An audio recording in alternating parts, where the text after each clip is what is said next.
이 거지놈이 감히 어디라고 남의 무덤을 파! 퍽 할머니가 아이의 등짝을 내리쳤습니다. 경상도 고성갯마을 3년째 아들 무덤 앞에서 곡하던 노파 앞에 거지 꼬마 하나가 나타나더니 대뜸 봉분을 파헤치기 시작한 거였죠. 지나가던 사람들이 수근거렸습니다. 저 사람도 아들 잃고 반쯤 미쳤는데 이젠 거지까지 환장했네 쯔쯔. 이야기 시작 전 구독과 좋아요 눌러주신 뒤 어디서 듣고 계신지 댓글로 알려주시면 그곳에 행운이 가득하길 바라겠습니다. 때는 조선 숙종 15년 찬바람이 뼛속까지 스미던 늦가을이었습니다. 경상도 고성 땅 끝자락 갯마을 뒷산에는 바닷바람이 칼날처럼 몰아치고 있었지요. 휘잉 하는 소리와 함께 앙상한 나뭇가지들이 뒤틀리며 울부짖었습니다. 그 바람 소리 사이로 끊어질 듯 이어지는 여인의 통곡 소리가 들려왔습니다. 최월선은 아들 조상진의 봉분 위에 엎드려 차가운 흙바닥을 손톱으로 긁어대며 울고 있었습니다. 벌써 3년째였습니다. 마을 사람들은 혀를 찼습니다. 저러다 최씨 마님 아들 따라 가겠구만. 지게를 진 나무꾼들이 곁을 지나가며 수군거렸지만 월선의 귀에는 파도 소리만 우웅거릴 뿐 아무것도 들리지 않았습니다. 3년 동안 흘린 눈물로 눈 가는 짓무르고 무릎은 닳아 피가 배어 있었습니다. 그녀에게 남은 것은 오로지 이 차가운 무덤 하나뿐이었으니까요. 그때였습니다. 무덤과 덤불숲에서 부스럭 하는 소리가 들리더니 흙투성이인 아이 하나가 튀어나왔습니다. 누더기를 걸친 행색이 영락없는 거지꼴이었지요. 12살 남짓 되어 보이는 사내 아이였습니다. 아이는 월선을 본체 만체하고 무덤 주위를 뱅글뱅글 돌기 시작했습니다. 마치 먹잇감을 찾는 산짐승처럼 고개를 갸웃거리며 땅바닥에 귀를 대보기도 했습니다. 월선이 흐릿한 눈을 들어 아이를 쳐다보았습니다. 누구요? 얘가 어디라고 함부로 발을 들이오. 썩 물러가시오. 목소리는 갈라져 쇳소리가 났습니다. 하지만 아이는 들은 척도 하지 않고 품속에서 무언가를 꺼냈습니다. 검게 그을리고 이가 빠진 볼품없는 뚝배기 조각이었습니다. 아이는 그 뚝배기 조각을 봉분 한가운데에 엎어놓고 자신의 오른쪽 귀를 그 위에 바짝 갖다 대었습니다. 눈을 지그시 감고 입을 꾹 다문 채 무언가에 집중하는 모양새였습니다. 바람이 불어와 누더기 옷자락을 펄럭였지만 아이는 미동도 하지 않았습니다. 마치 땅속의 소리를 빨아들이는 듯한 기묘한 자세였지요. 월선이 몸을 일으키려 할 때 아이가 눈을 번쩍 뜨며 중얼거렸습니다. 이상해 울림이 없어 아이의 목소리는 건조했습니다. 사람이 묻힌 땅은 뼈가 흙을 감싸고 있어서 묵직한 소리가 나야 하는데 이건 비어있는 항아리처럼 소리가 텅텅 울려요. 월선은 기가 막혀 멍하니 아이를 바라보았습니다. 아이가 벌떡 일어나 월선의 소매를 잡아 끌었습니다. 할머니, 그만 우세요. 이 무덤 속이 이상해요. 뼈가 삭는 울림도 없고 살이 썩어가는 기척도 없어요. 그냥 텅 비었다고요. 이놈이 미쳤구나. 남의 아들 묘 앞에서 무슨 허튼 소리를 짓거리는 게냐. 월선이 비명을 지르며 아이를 밀쳐내려 했습니다. 하지만 아이는 아랑곳하지 않고 봉분 앞에 다시 쪼그려 앉았습니다. 뚝배기 조각을 땅 위에 대고 이곳저곳 옮겨가며 귀를 기울이더니 고개를 세차게 저었습니다. 역시 맞아요. 어디를 들어봐도 뼈가 울리는 소리가 없어요. 그러더니 두 손으로 봉분의 흙을 파헤치기 시작했습니다. 팍팍 소리를 내며 얼어붙은 흙덩이들이 사방으로 튀었습니다. 안 돼, 이놈 천벌을 받을 놈. 월선이 달려들어 아이의 등짝을 내리쳤으나 아이는 고통도 느끼지 못하는 듯 멈추지 않았습니다. 분명해요. 소리가 달라요. 파보면 안다고요. 아이의 손톱이 깨지고 피가 맺혔지만 파헤치는 속도는 점점 더 빨라졌습니다. 월선이 아이의 머리채를 잡고 뒤로 젖히려는 찰나였습니다. 아이의 손끝에 무언가 딱딱한 것이 걸렸습니다. 턱. 둔탁한 소리가 갯마을 뒷산에 울려 퍼졌습니다. 아이가 파는 구덩이 속에서 흙빛이 아닌 낯선 나무의 결이 드러났습니다. 아이는 거친 숨을 몰아쉬며 그 나무 표면 위에 다시 뚝배기 조각을 대고 귀를 기울였습니다. 그리고는 확신에 찬 눈으로 월선을 올려다보았습니다.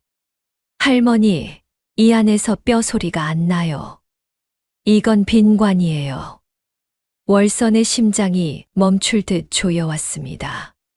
3년 동안 목 놓아 울었던 무덤이 비어 있다니요. 아이의 손톱 사이로 드러난 나무 결은 바람에 시커멓게 사가가고 있었지만 분명 관 뚜껑의 것이었습니다. 월선의 입술이 파르르 떨렸습니다. 열어봐야 알겠구나.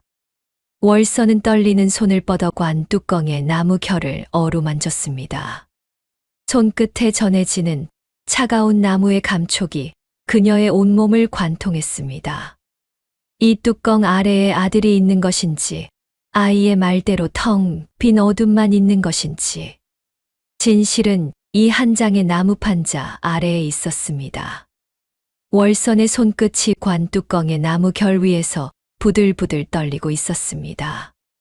머리로는 아이의 말을 부정하고 싶었지만 손바닥 아래에서 전해지는 나무의 감촉은 3년 전 아들을 넣었던 그 백목관의 것이 분명했습니다. 칠성은 월선이 멍하니 굳어있는 사이 쉬지 않고 관 뚜껑 주변의 흙을 긁어냈습니다. 손톱이 깨진 손가락 사이로 피가 배어나왔지만 아이는 아랑곳하지 않았습니다. 서걱서걱 얼어붙은 흙이 파헤쳐지는 소리만이 적막한 산속을 메웠습니다. 이윽고 관 뚜껑의 윤곽이 제법 드러나자 칠성은 품속에서 다시 그 이 빠진 뚝배기 조각을 꺼냈습니다. 아이는 뚝배기를 관 뚜껑 위에 엎어놓고 귀를 바짝 갖다 대었습니다. 그러고는 반대편 손주먹으로 관 옆구리를 통통 두드렸습니다. 그 순간이었습니다. 관 속에서 웅 하는 울림이 올라왔습니다. 마치 빈 항아리를 두드렸을 때 나는 그 공허한 공명음이었습니다. 흙으로 가득 차 있어야 할 관에서 뼈와 살이 사가가며 흙과 하나가 되고 있어야 할 관에서 날 수 없는 소리였지요. 칠성이 고개를 들었습니다. 아이의 눈빛은 확신 그 자체였습니다. 들리시죠, 할머니? 이 텅 빈 소리 말이에요. 안에 시신이 있으면 소리가 묵직하게 잠겨야 하거든요. 뼈가 흙을 물고 있으면 아무리 두드려도 울림이 죽어요. 근데 이건 안이 뻥 뚫린 것처럼 울려요. 이 관은 비어 있어요. 월선은 귀를 의심했습니다. 하지만 방금 관 뚜껑을 어루만졌던 손바닥이 기억하고 있었습니다. 나무 아래로 전해졌던 그 미세한 떨림을. 꽉 차 있는 것의 무게가 아니라 비어 있는 것의 허전함을. 거짓말이다. 그럴 리가 없다.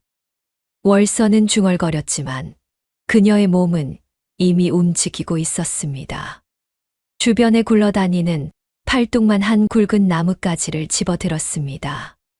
칠성도 즉각 알아챘습니다. 아이는 반대편에서 납작한 돌멩이를 찾아 관 뚜껑 틈새의 흙을 후벼 파기 시작했습니다. 두 사람은 말없이 관 뚜껑 주변의 흙을 걷어냈습니다. 거친 숨소리와 흙이 파이는 소리만이 뒷산을 채웠지요. 마침내 관 뚜껑의 사면이 전부 드러났습니다. 3년 세월 동안 습기를 먹고 검게 변한 나무 판자였습니다. 녹슨 쇠문 4개가 뚜껑을 붙들고 있었지만 나무가 썩어 들떠 있는 곳이 보였습니다. 열어보자꾸나. 내 눈으로 직접 봐야겠다. 월선의 목소리는 더 이상 떨리지 않았습니다. 그녀는 나뭇가지 끝을 관 뚜껑과 관 몸통 사이의 틈새에 끼워 넣었습니다. 칠성이 재빨리 다가와 같은 틈새에 납작한 돌을 쐐기처럼 박았습니다. 월선이 나뭇가지를 지렛대 삼아 온몸의 체중을 실어 눌렀습니다. 끼익. 녹슨 쇠못이 비명을 지르며 나무에서 빠져나왔습니다. 동시에 뚜껑 한쪽이 뿌득 소리를 내며 들렸습니다. 3년 동안 닫혀있던 관이 입을 벌리기 시작한 것입니다. 기이이이. 소름 끼치는 나무 마찰음이 갯마을 뒷산 전체를 울렸습니다. 바람도 잠시 멈춘 듯 사방이 고요해졌습니다. 월선과 칠성의 거친 숨소리만이 그 정적 위에 떠돌았습니다. 관 뚜껑이 반쯤 열렸습니다.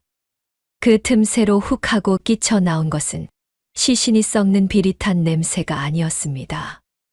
갯내음이 섞인 퀴퀴한 곰팡내와 젖은 돌 냄새뿐이었습니다. 월선의 얼굴이 백지장처럼 하얗게 변했습니다. 칠성이 나뭇가지에 힘을 더 주어 뚜껑을 완전히 젖혔습니다. 쿵 하는 소리와 함께 뚜껑이 뒤로 넘어갔습니다. 칠흑했던 관속이 늦가을의 흐린 하늘빛 아래 드러났습니다. 월선은 떨리는 고개를 숙여 관 안을 들여다보았습니다. 뼈가 없었습니다. 수의도 없었습니다. 3년 전 아들을 감싸 넣었던 하얀 삼배도 관 바닥에 깔았던 소미불도 흔적조차 없었습니다. 그 안에는 검게 썩어가는 지푸라기 뭉치 몇 줌과 큼지막한 강가 돌덩이 3개가 덩그러니 놓여 있을 뿐이었습니다. 돌 위로 거미줄이 쳐져 있었고 지푸라기 사이에서는 지렁이 한 마리가 꿈틀거리고 있었습니다.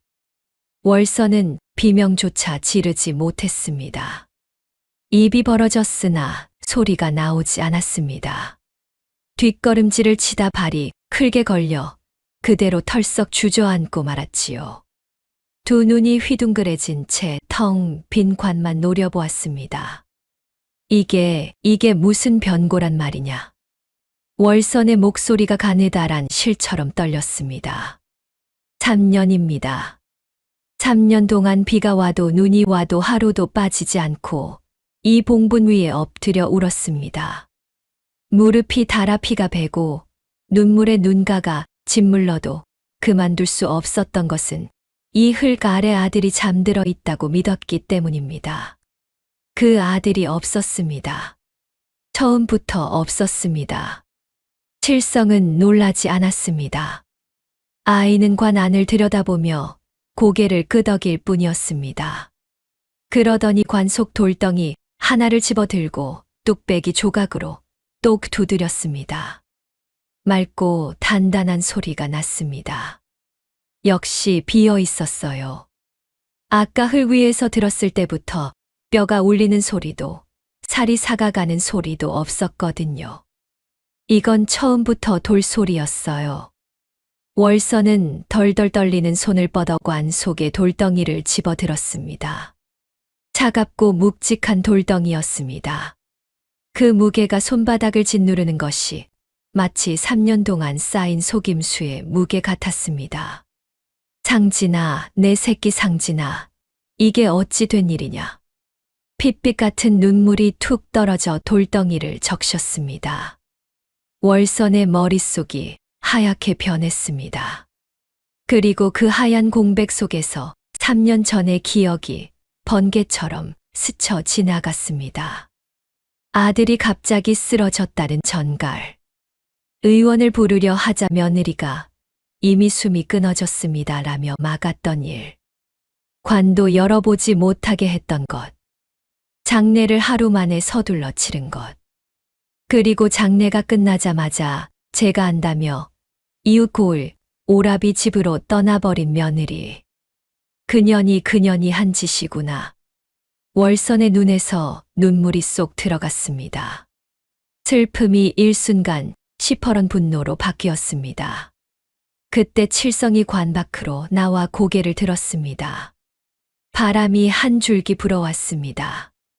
휘잉 산등성이를 타고 넘어온 바닷바람이 나뭇가지를 흔들며 지나갔습니다. 칠성의 귀가 쫑긋 섰습니다. 아이는 눈을 감았습니다. 바람 소리 속에 섞여 들어오는 미세한 파동을 쫓는 듯 했습니다. 오랜 침묵 끝에 아이의 눈이 떠졌습니다. 할머니, 저쪽이에요. 칠성의 손가락이 산 너머를 가리켰습니다. 바람결에 끙끙거리는 숨소리가 실려와요. 아주 멀어요. 이 마을이 아니라 강 건너 고을 쪽이에요. 사람이 신음하는 소리예요.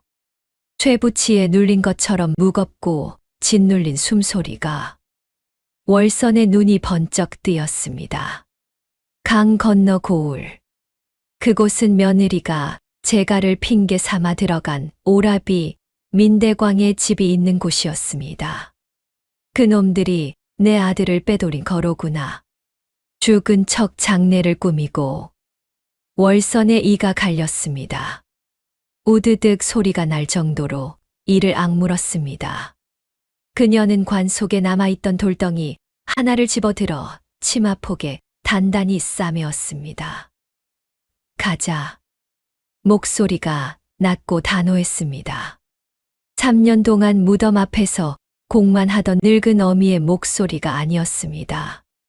새끼를 빼앗긴 어미 짐승의 울음이었습니다. 할머니, 저도 같이 갈게요. 칠성이 뚝배기 조각을 품에 갈무리하며 말했습니다. 월선은 대꾸 없이 산길을 내려가기 시작했습니다. 칠성이 그 뒤를 따랐습니다. 갯마을의 차가운 바람이 두 사람의 등을 떠밀었습니다. 강을 건넜습니다. 나루터에서 쪽배를 얻어 타고 탁한 강물을 건너자 이웃 고을이 펼쳐졌습니다. 멀리 기와지붕들이 나지막하게 어깨를 맞대고 있는 마을이 보였습니다. 그 가운데 유독 크고 번듯한 기와집 하나가 눈에 들어왔지요. 민대광의 집이었습니다. 동이 트기 직전이었습니다. 푸르스름한 안개가 자욱한 가운데 고래등 같은 기와집의 담장이 성벽처럼 서 있었습니다. 담장 너머로 개 짖는 소리가 들려왔고 어디선가 풍악 소리가 희미하게 흘러나오고 있었습니다. 내 아들 무덤에 돌덩이를 넣어놓고 저 안에서는 잔치를 벌이고 있다니. 월선은 떨리는 손으로 치마폭의 돌덩이를 고쳐 쥐었습니다. 그리고 육중한 대문의 문고리를 잡았습니다. 차가운 쇠의 감촉이 손바닥을 파고들었습니다. 나와라. 이 천하의 도둑놈들아. 월선은 이를 악물고 문고리를 잡아당겼습니다. 끼익쾅. 안에서 빗장 풀리는 소리가 나기가 무섭게 육중한 대문이 활짝 열렸습니다. 졸린 눈을 비비며 나온 하인놈이 월선의 서슬퍼런 기세에 눌려 뒷걸음질 쳤는데 그 틈을 타 월선은 마당으로 성큼성큼 들어섰습니다. 뒤따르던 칠성이 놈의 어깨를 툭 밀치며 눈을 부라리자 하인은 하는 멍청한 소리만 낼 뿐 감히 막아설 엄두도 내지 못했습니다. 마당 안쪽 사랑채 마루에는 이미 술판이 벌어져 있었으니 이른 새벽부터 달 잡고 돼지 잡는 냄새가 진동을 했습니다. 읍내 장터 상권을 몽땅 거머쥔 것을 자축한다더니 민대광은 붉은 비단 옷을 입고 거드름을 피우며 술잔을 기울이고 있었고 그 옆에는 며느리 민씨가 고운 한복을 차려입고 안주를 집어 올리고 있었지요. 뭐라, 도둑놈. 술잔을 입에 대려던 민대광이 멈칫했습니다. 대문 쪽에서 들려온 악에 바친 고함 소리에 흥이 깨진 탓이지요. 이게 무슨 행패냐 아침부터 재수 없게. 민대광이 술잔을 탕 내려놓으며 소리쳤습니다. 바로 그때였습니다. 재수, 내 놈들이 천벌을 받을 짓을 하고도 재수 타령을 하느냐? 월선이 헝클어진 머리카락을 휘날리며 사랑채 앞마당까지 들이닥쳤습니다. 그녀의 눈에서는 시퍼런 불길이 일렁이고 있었는데 며느리 민 씨는 월선의 몰골을 보고는 희익하며 숨을 들이켰습니다. 귀신이라도 본 듯 사색이 되어 민대광의 등 뒤로 몸을 숨겼지요. 아니, 사돈어른 아니십니까? 죽은 사위 생각에 실성이라도 하셨소. 여기가 어디라고 감히 고래고래 소리를 지르시오. 민대광은 능글맞은 표정으로 부채를 펼치며 짐짓 점잖은 척을 했습니다. 하지만 그의 눈동자는 불안하게 흔들리고 있었습니다. 월선은 대답 대신 치마폭에 싸매고 있던 것을 풀어헤쳤습니다. 쿵! 묵직한 돌덩이 하나가 사랑채 마루 위로 내동댕이 쳐졌습니다. 잘 차려진 술상이 그 충격으로 와장창 뒤집어지고 술병이 깨지며 독한 술 냄새가 확 풍겼습니다. 이게 내 아들이냐? 이 차가운 돌덩이가 내 아들이란 말이냐? 월선의 목소리가 찢어질 듯 마당을 울렸습니다. 관 뚜껑을 열어보니 이 돌덩이만 들어있더구나. 내 아들 어디 있느냐? 내 아들 살려내라. 이 짐승만도 못한 놈들아. 좌중은 찬물을 끼얹은 듯 조용해졌습니다. 마당을 쓸던 머슴들도 부엌에서 나오던 찬모도 모두 입을 벌린 채 얼어붙었는데 관 속에 시체 대신 돌이 들어있었다니 이는 관아에 고발하면 능지처참을 당할 대역죄나 다름없는 일이었습니다. 민대광의 얼굴이 불그락 변했습니다. 그는 벌떡 일어나 삿대질을 했습니다. 이 미친 노인네가 슬픔에 겨워 헛것을 본 게야. 어디서 돌덩이를 주워와서 행패를 부려 여봐라 뭐 하느냐. 당장 이 미친년을 끌어내지 않고 오냐. 나를 죽여라. 내 아들 내놓기 전에는 한 발자국도 못 나간다. 월선은 깨진 술병 조각을 집어들고 며느리 민 씨를 노려보았습니다. 내년은 알겠지. 내 아들이 정말 죽었느냐? 어젯밤까지 멀쩡하던 내 아들이 갑자기 죽어. 내년이 독이라도 먹인 게냐.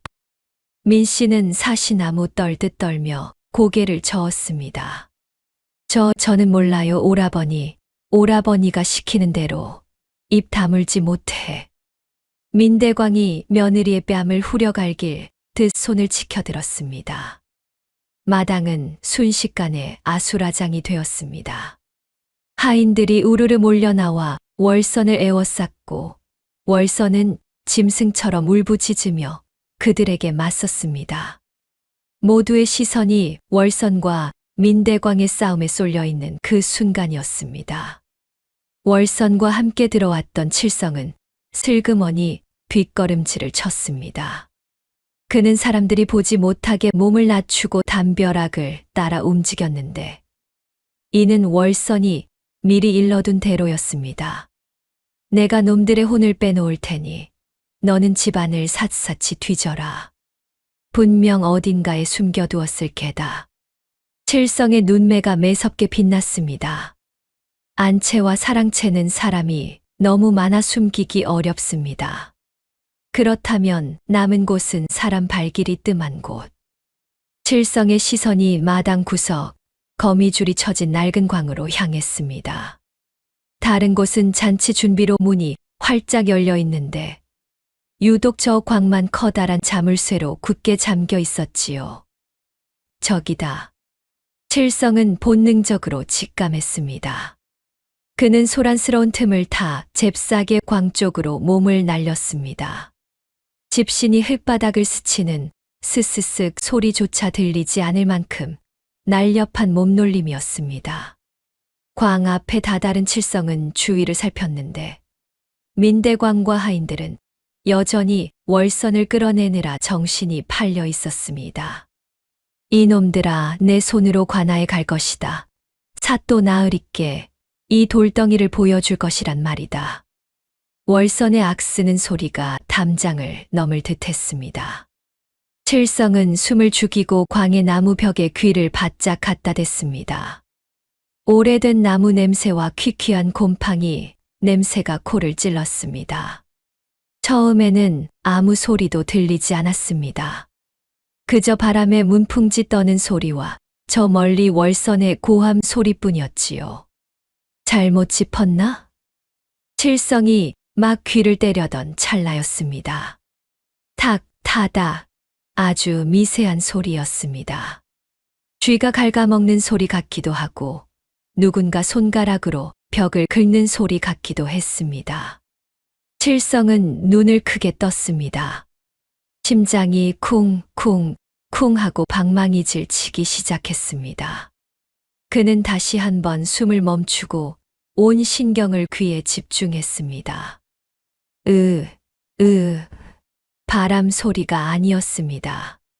그것은 분명 깊은 어둠 속에서 새어나오는 사람의 신음 소리였습니다.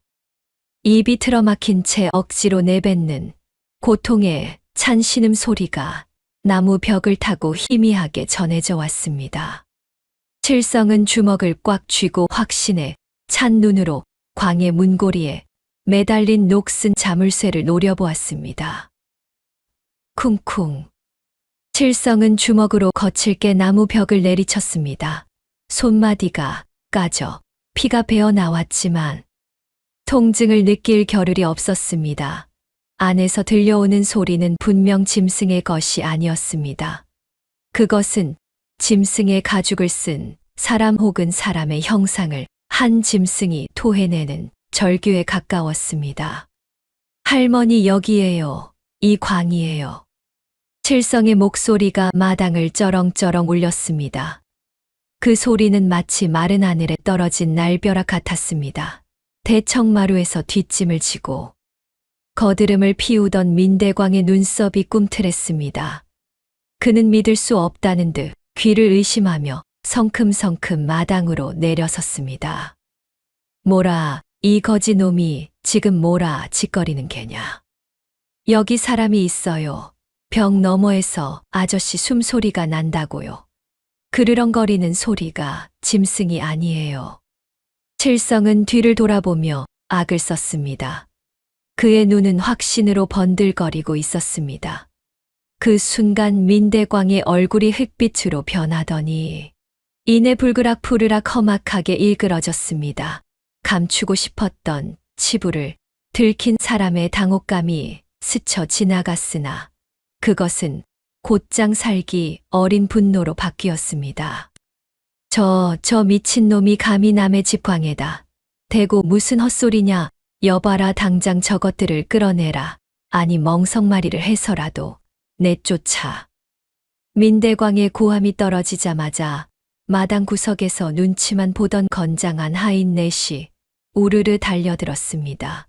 그들의 발소리가 두두두 하고 땅을 울렸습니다. 안 된다, 내 자식이 저기 있다는데 니놈들이 어딜 막았어.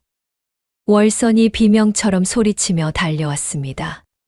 칠성을 보호하려는 듯 앞을 가로막은 그녀의 손에는 어느새 묵직한 돌덩이 하나가 들려 있었습니다. 치마폭 깊숙한 곳에 숨겨두었던 냇가 돌멩이였습니다. 휘. 월선이 온 힘을 다해 돌을 휘둘렀습니다. 하지만 55 먹은 노인의 힘으로는 장정들을 당해낼 재간이 없었습니다. 가장 앞서 달려오던 하인 놈이 코웃음을 치며 월선의 팔목을 낚아챘습니다.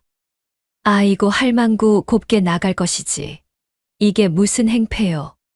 툭 하는 소리와 함께 돌멩이가 힘없이 바닥으로 떨어졌습니다.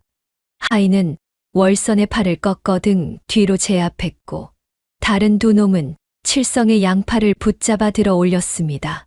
칠성은 허공에 뜬 채 발버둥 쳤습니다. 놔, 이거 놓으란 말이야. 안에 사람이 있다고. 쇠사슬 소리도 났어. 칠성이 발악하듯 소리쳤지만 민대광은 들은 척도 하지 않았습니다. 오히려 그는 코웃음을 치며 하인들에게 손짓했습니다.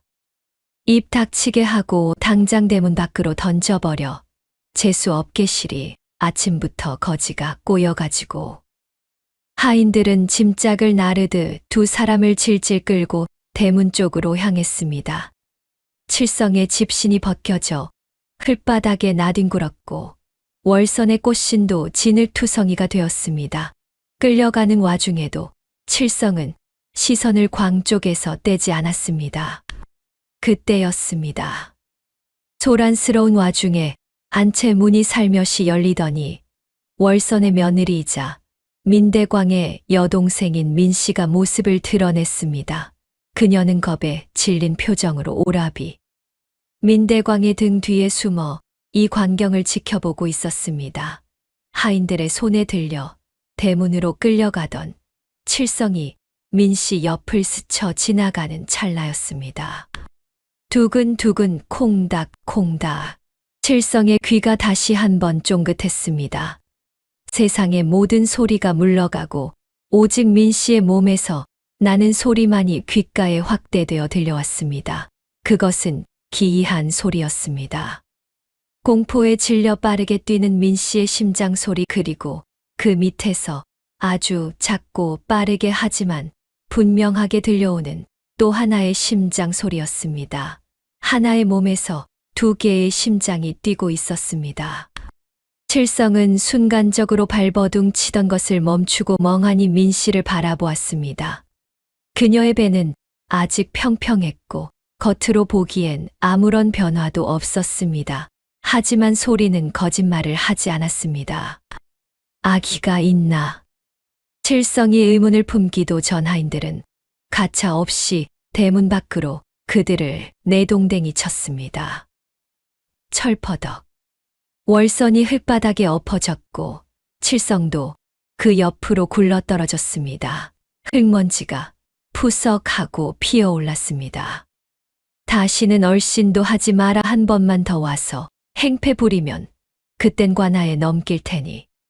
하인 우두머리가 으름장을 놓고는 대문 안으로 쏙 들어가 버렸습니다. 쾅. 육중한 나무 대문이 닫히는 소리가 골목을 울렸습니다.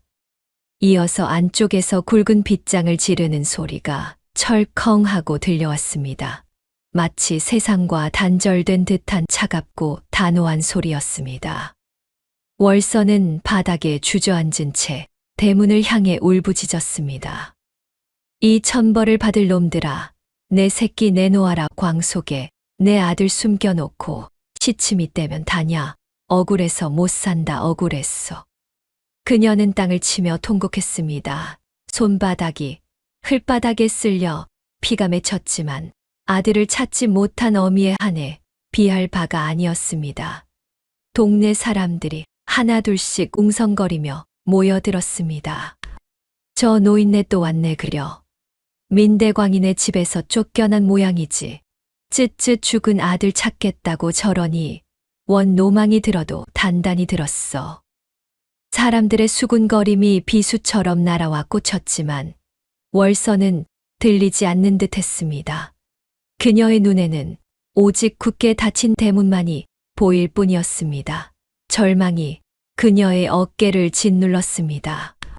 그때 칠성이 흙을 털고 일어나 월선의 곁으로 다가왔습니다. 그는 월선의 피 묻은 손을 꼭 잡았습니다. 아이의 손은 따뜻했고 떨림이 없었습니다. 월선이 흐릿한 눈으로 칠성을 올려다보았습니다. 할머니, 울지 마세요. 칠성의 목소리는 낮고 단호했습니다. 조금 전까지 하인들에게 끌려 나오며 발버둥 치던 아이의 모습이 아니었습니다. 그는 주위를 두리번거리며 사람들이 듣지 못하게 월선의 귀에 입을 가져다 댔습니다. 저 분명히 들었어요. 무얼 말이냐? 월선이 딸꾹질 섞인 목소리로 물었습니다. 아까 광벽에 귀를 댔을 때요. 처음엔 바람 소리인 줄 알았는데 아니었어요. 그건 사람이 쇠사슬을 긁는 소리였어요. 짤그랑짤그랑 하고요. 그리고 칠성은 잠시 말을 멈추고 굳게 닫힌 대문을 노려보았습니다.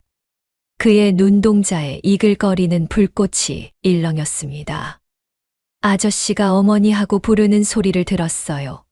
아주 작았지만 분명히 할머니를 부르는 소리였어요. 아저씨는 그 안에 살아 계세요. 월선의 눈이 휘둥그레졌습니다. 심장이 멈출 듯 조여왔습니다. 저 정말이냐? 내가 헛것을 들은 게 아니냐? 제 귀는 거짓말 안 해요. 아시잖아요. 그리고 아까 끌려 나올 때 민씨 아줌마 몸에서도 이상한 소리를 들었어요. 심장 소리가 2개였어요. 그 집 뭔가 숨기고 있는 게 아주 많아요. 칠성의 눈빛은 확신에 차 있었습니다. 그것은 단순히 밥을 얻어먹기 위해 거짓말을 하는 거지의 눈이 아니었습니다. 진실을 꿰뚫어 본 자만이 가질 수 있는 서늘한 눈빛이었습니다. 월선은 칠성의 손을 꽉 맞잡았습니다. 칠성의 확신이 월선에 꺼져가던 희망에 기름을 부었습니다. 그녀의 눈에서 눈물이 마르고 대신 도끼 서린 결의가 차올랐습니다. 아들이 살아있다. 저 차가운 광 속에 갇혀 쇠사슬에 묶인 채 어미를 부르고 있다. 월선은 치마에 묻은 흙을 털어내며 비틀거리는 몸을 일으켜 세웠습니다. 그녀의 입술이 파르르 떨리더니 이내 굳게 다물어졌습니다. 더 이상 울고불고 매달릴 때가 아니었습니다. 가자, 칠성아. 어디로요? 관아로 갈 게다. 아니 관아 놈들도 민대광이랑 한패일지 모르니 더 높은 곳으로 갈 게다. 내 아들이 살아있는데 이대로 물러설 순 없다. 월선은 칠성의 손을 이끌고 장터 반대편으로 발걸음을 옮겼습니다. 그녀의 굽은 등은 어느새 꼿꼿하게 펴져 있었습니다. 칠성은 그런 월선을 보며 고개를 끄덕였습니다. 두 사람의 뒤로 굳게 닫힌 민대광의 집 대문이 점점 멀어졌지만 그 안에서 벌어지고 있는 끔찍한 진실은 이제 막 세상 밖으로 나올 준비를 하고 있었습니다. 바람이 불어와 칠성의 헝클어진 머리카락을 흔들었습니다. 후, 후. 거친 숨소리가 적막한 밤 공기를 갈랐습니다. 고성고을 뒷산 어귀에 자리 잡은 성황당은 으스스한 기운이 감돌았지만 당장 몸을 피할 곳은 그곳뿐이었습니다.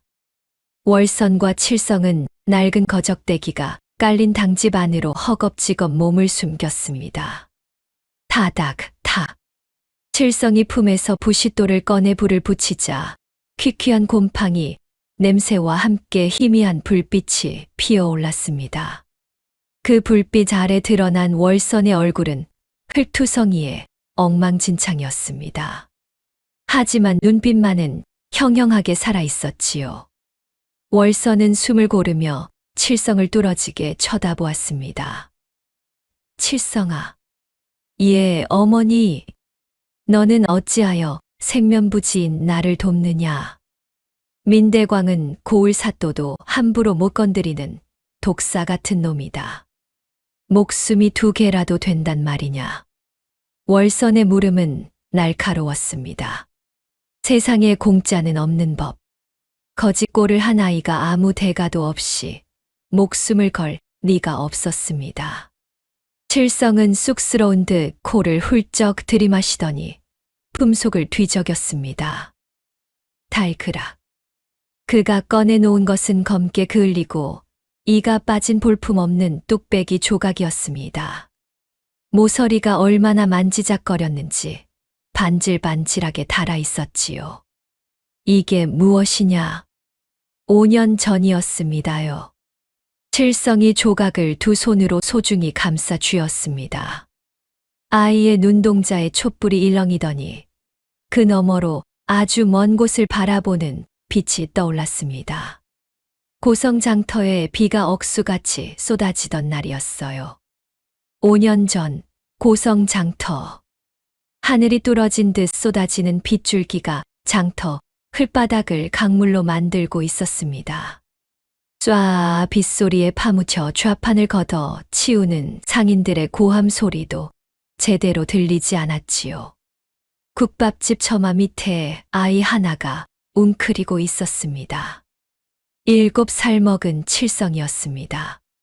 볼이 쑥 들어가고 눈만 커다란 아이는 뼈에 비만 감싼 듯 앙상했습니다. 닷새째 아무것도 먹지 못한 터라 배는 등에 붙었고 온몸이 빗물에 젖어 이가 딱딱 부딪혔습니다.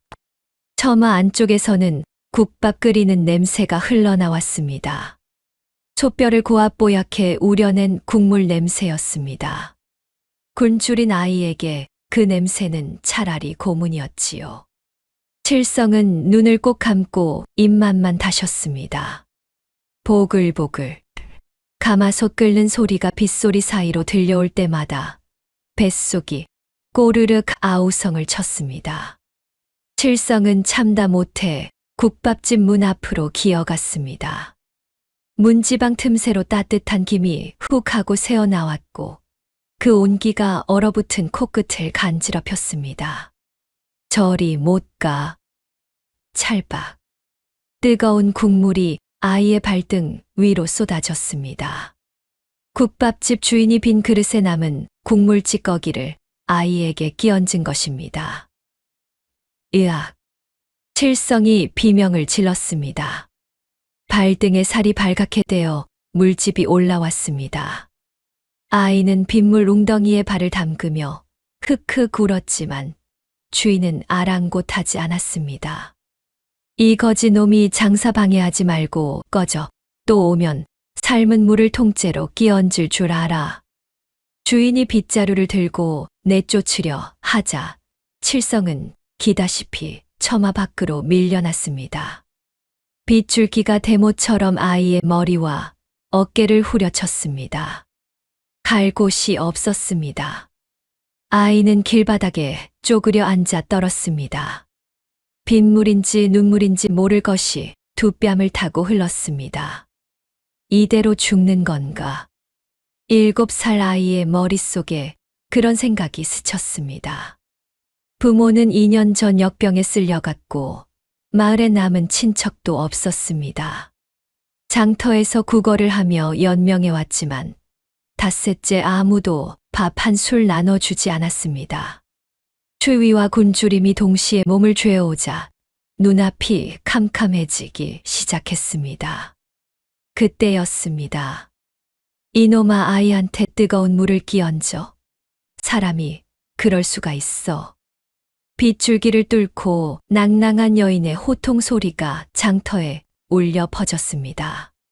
칠성이 흐릿해지는 눈을 들었습니다. 빗속에서 한 여인이 국밥집 주인에게 삿대질을 하고 있었습니다. 고운 한복이 비에 젖어 온통 흙탕물 범벅이 되어 있었지만 여인은 아랑곳하지 않았습니다. 제가 돈을 낼 테니 이 아이한테 국밥 한 그릇 말아주시오. 여인은 품에서 동전 몇 잎을 꺼내 국밥집 주인에게 던지듯 내밀었습니다. 주인은 못마땅한 표정이었지만 돈을 받아 쥐고 투덜거리며 안으로 들어갔습니다.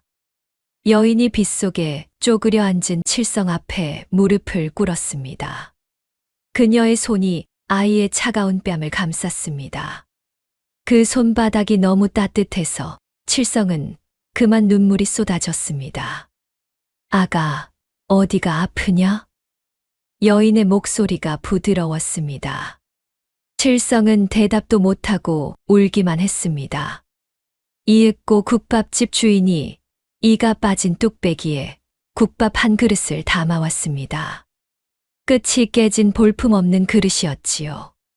하지만 그 안에서 피어오르는 하얀 김은 세상 어떤 금은 보화보다 아름다웠습니다. 여인이 국밥을 받아 칠성의 앞에 놓았습니다. 뜨거우니 천천히 먹어라. 급하게 먹으면 체한다.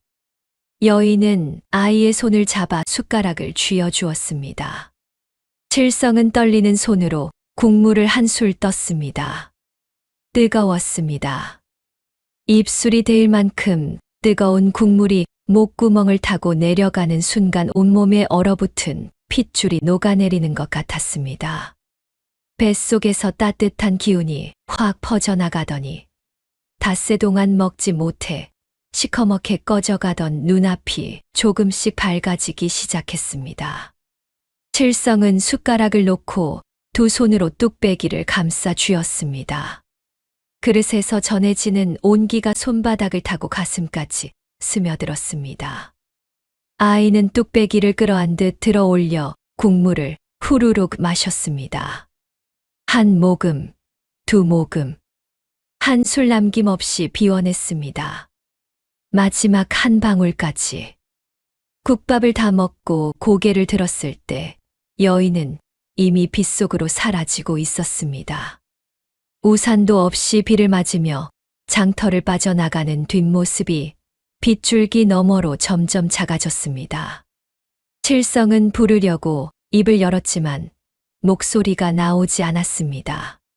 그저 빈 뚝배기를 꼭 껴안은 채 여인의 뒷모습이 사라질 때까지 바라볼 수밖에 없었습니다. 그날 밤 칠성은 그 뚝배기를 품에 안고 잠들었습니다.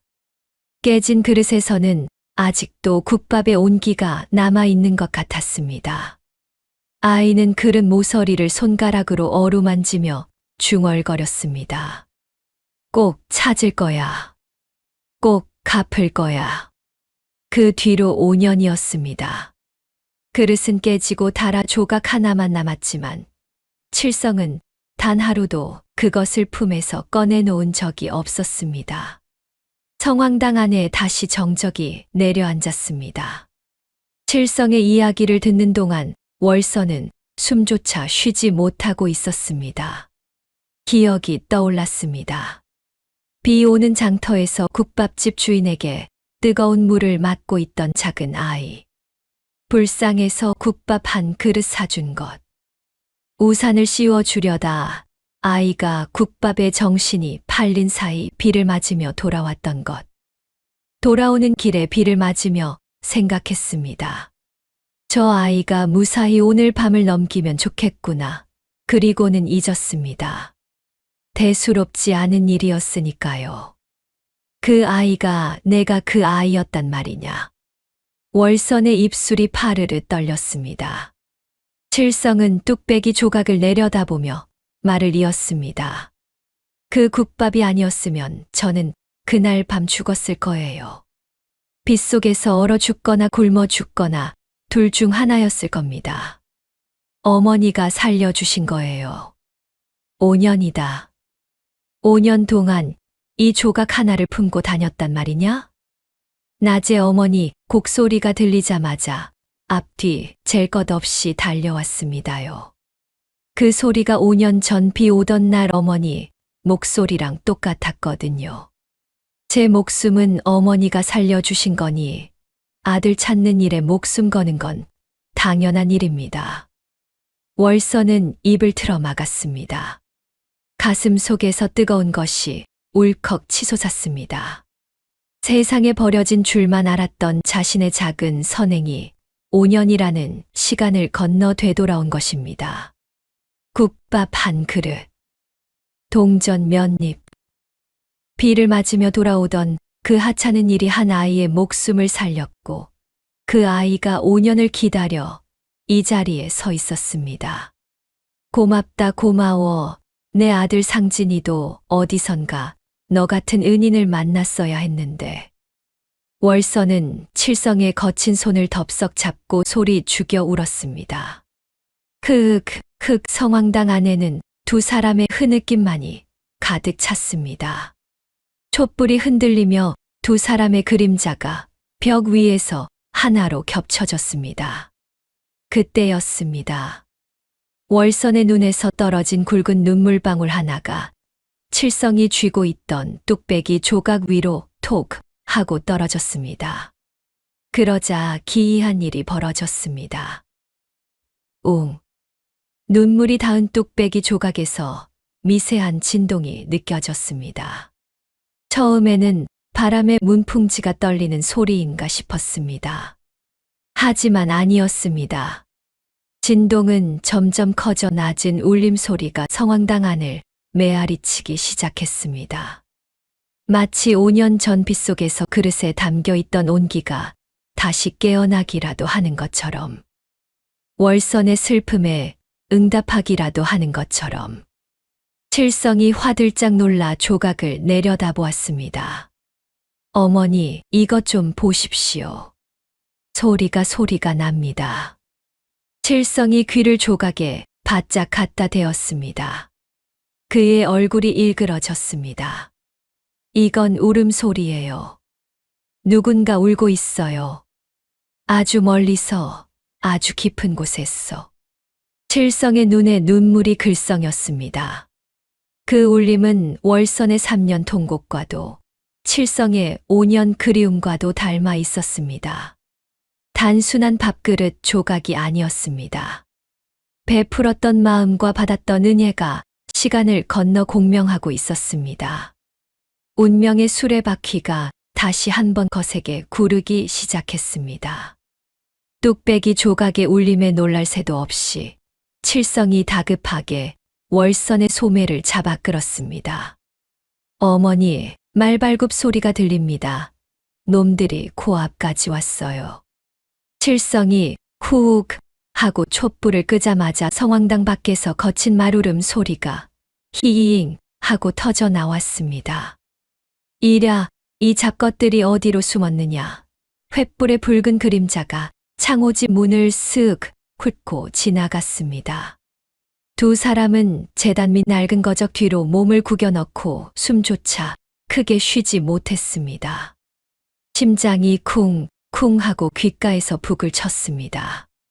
다행히 사내들은 성황당 문을 걷어차려다 말고 풀숲 쪽에서 산짐승이 뛰는 소리를 들었는지 저쪽이다 소리치며 우르르 몰려갔습니다. 말발굽 소리가 두두두 멀어지자 그제야 칠성이 긴 숨을 푸 내뱉었습니다. 월선이 품에 뚝배기 조각을 소중히 갈무리하며 자리에서 벌떡 일어났습니다. 방금 전까지 눈물로 젖어 있던 그녀의 눈빛은 온데간데 없고 마치 새끼를 잃은 어미 호랑이처럼 서늘한 살기만이 감돌았습니다. 가자. 호랑이 굴로 들어간다. 두 사람은 밤이슬을 맞으며 산길을 내려와 민대광의 기와집으로 향했습니다. 높다란 담벼락은 마치 성벽처럼 견고했고 대문에는 팔뚝만한 쇠자물쇠가 철커덕 채워져 있었습니다. 칠성과 월선은 담벼락 뒤편 아름드리 느티나무 그림자 속에 몸을 숨겼습니다. 칠성이 눈을 감고 귀를 쫑긋 세웠습니다. 밤바람이 휘잉 불어와 나뭇가지를 흔들었지만 칠성의 귀에는 그보다 더 은밀한 소리들이 잡혔습니다. 사랑채 쪽에서 크엉 퓨 하는 소리가 들려요. 저건 민대광 놈이 술에 취해 골아 떨어진 소리입니다. 그리고 안채 쪽에서는 색색하는 얇은 숨소리가 들리는데 아마 그 집 며느리인가 봐요. 월선이 침을 꿀꺽 삼키며 물었습니다. 경비는 지키는 놈들은 없느냐? 대문 앞에는 아무도 없는데 후문 쪽 광 근처에 누군가 있어요. 그런데 발소리가 이상해요. 질질턱. 질질턱 한쪽 다리를 끌고 있어요. 한쪽 다리를 끄는 하인이라. 월선의 눈매가 가늘어졌습니다. 장터 주막에서 들었던 수군거림이 뇌리를 스쳤습니다. 민대광네 머슴 걱정이 지난 겨울 다리를 다쳤으나 주인인 민대광이 약값 한 푼 주지 않아 평생을 절름발이로 살게 되었다는 이야기였습니다. 그렇다면 하늘이 도운 게다. 놈에게 틈이 있을 것이다. 월선은 담벼락 아래 개들이나 드나들 법한 작은 구멍을 가리켰습니다. 칠성이 먼저 엎드려 스스스 소리도 없이 구멍을 통과했고 뒤이어 월선도 치맛자락을 질끈동여 매고 그 좁은 틈을 비집고 들어갔습니다. 마당은 적막했습니다. 두 사람은 숨을 죽이고 광 쪽으로 살금살금 다가갔습니다. 집신이 모래를 밟는 소리조차 사박사박 조심스러웠습니다. 광 앞에는 덩치 큰 사내 하나가 쭈그리고 앉아 꾸벅꾸벅 졸고 있었습니다. 낡은 삼배옷 사이로 드러난 다리 한쪽이 기이하게 비틀려 있었고 옆에는 몽둥이가 하나 놓여 있었습니다. 그가 바로 꺽정이었습니다. 월선이 칠성에게 눈짓을 보냈습니다. 칠성이 꺽정의 뒤로 돌아가려던 찰나였습니다. 바스락. 마른 나뭇가지 하나가 칠성의 발 아래서 비명을 질렀습니다. 그 작은 소리가 고요한 밤 공기를 날카롭게 갈랐습니다. 졸고 있던 꺽정의 눈이 번쩍 뜨였습니다. 산전수전 다 겪은 늙은 머슴의 감각은 짐승처럼 예민했습니다. 누구냐? 꺽정이 벼락 같은 고함을 지르며 옆에 있던 몽둥이를 탁 낚아채 벌떡 일어났습니다. 다리를 절뚝거리면서도 그 기세가 흉흉하여 마치 성난곰과 같았습니다. 몽둥이가 허공을 가르며 붕 소리를 냈습니다. 절체절명의 순간이었습니다. 몽둥이가 허공에서 칠성의 머리통을 향해 내리꽂히려는 찰나 월선이 두 사람 사이로 뛰어들며 외쳤습니다. 멈춰라. 월선의 처절한 비명에 꺽정의 팔이 허공에서 멈칫했습니다. 달빛 아래 드러난 늙은 여인의 흙투성이 얼굴과 피눈물 자국을 본 꺽정의 눈동자가 흔들렸습니다. 꺽정의 몽둥이가 허공에 멈춘 채 떨리고 있었습니다. 월선이 두 팔을 벌려 칠성을 감싸 안은 자세 그대로 꺽정을 올려다보고 있었지요. 팽팽한 긴장이 흐르는 가운데 칠성이 월선의 등 뒤에서 조심스럽게 입을 열었습니다. 아저씨 비 오는 날마다 왼쪽 무릎이 쑤시죠. 꺽정의 동작이 멈칫했습니다.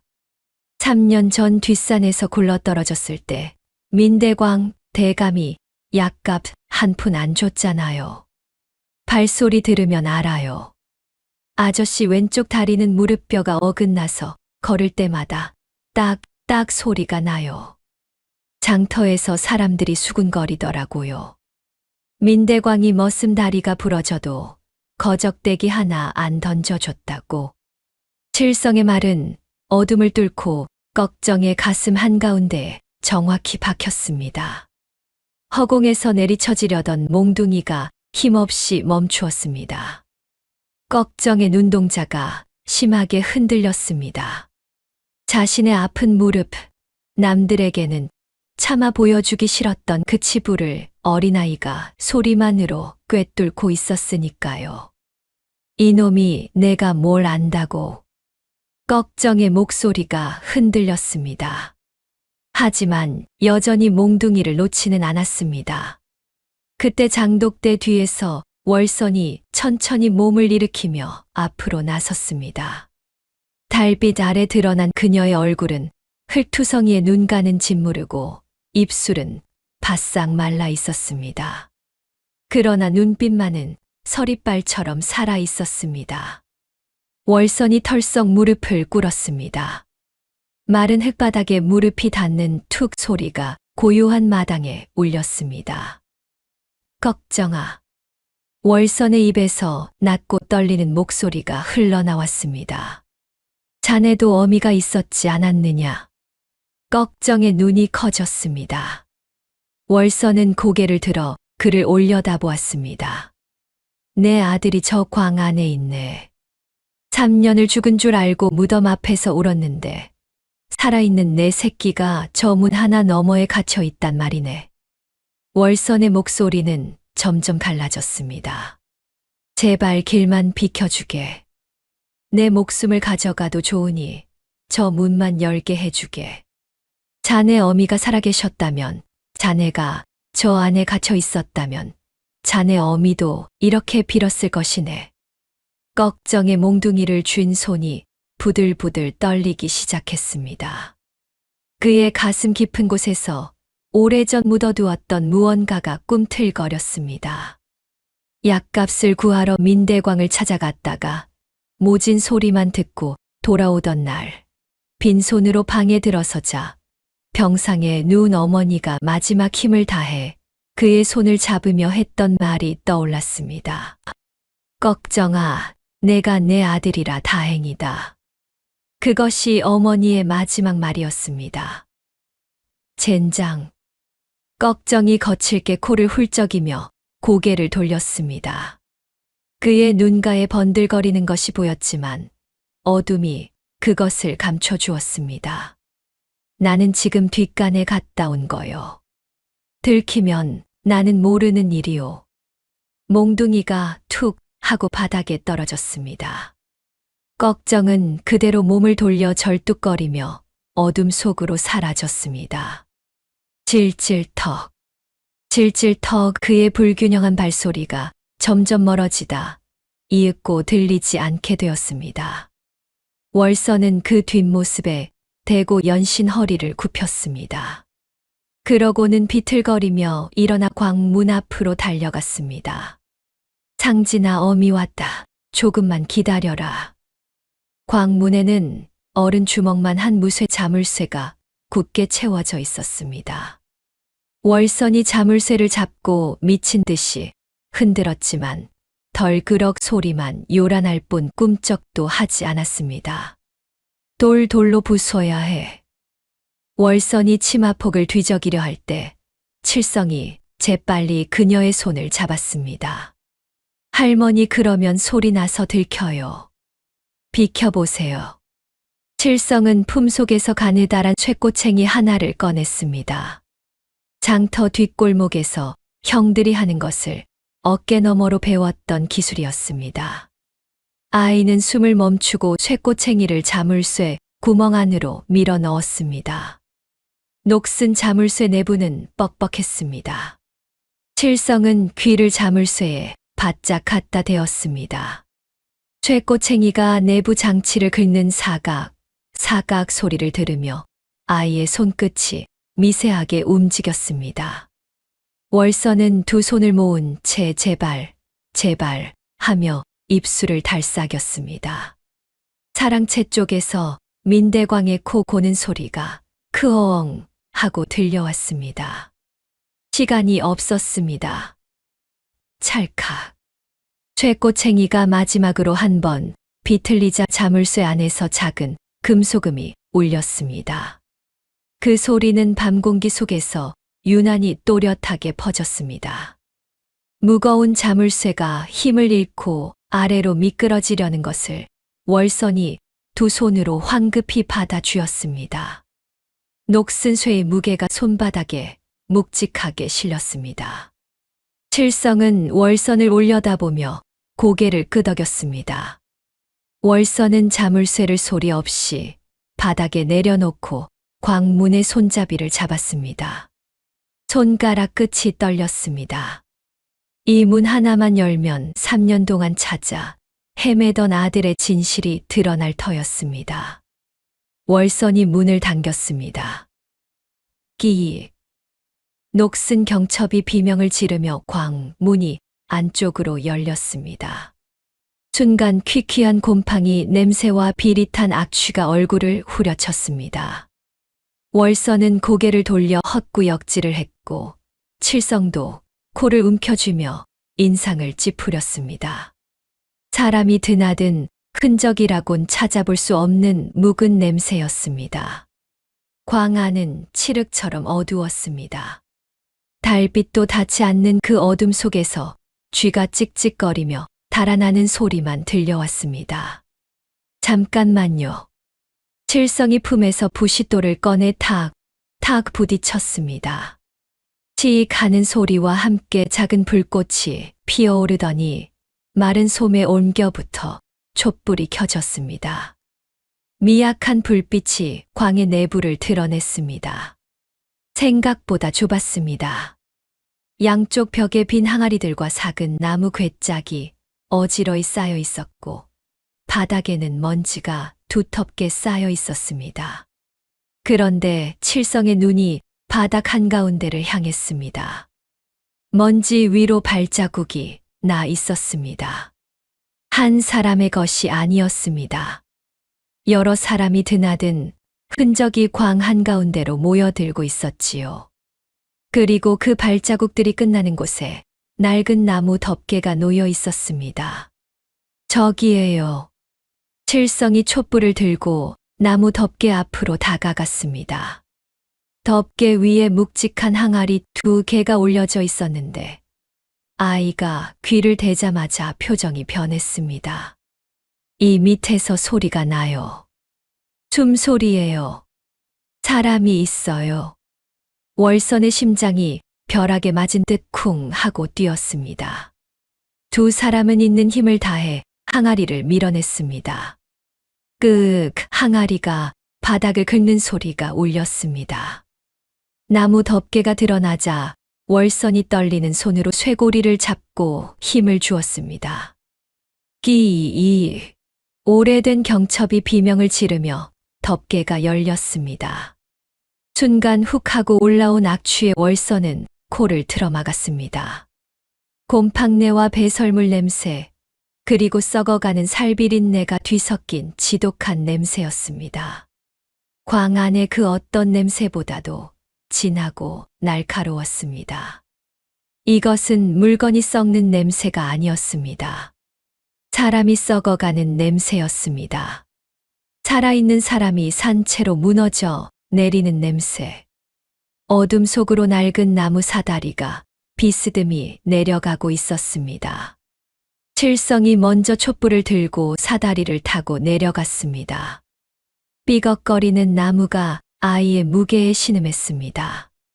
한 발을 디딜 때마다 끼익, 끼익 하며 부러질 듯 흔들렸지요. 월선도 떨리는 다리로 그 뒤를 따랐습니다.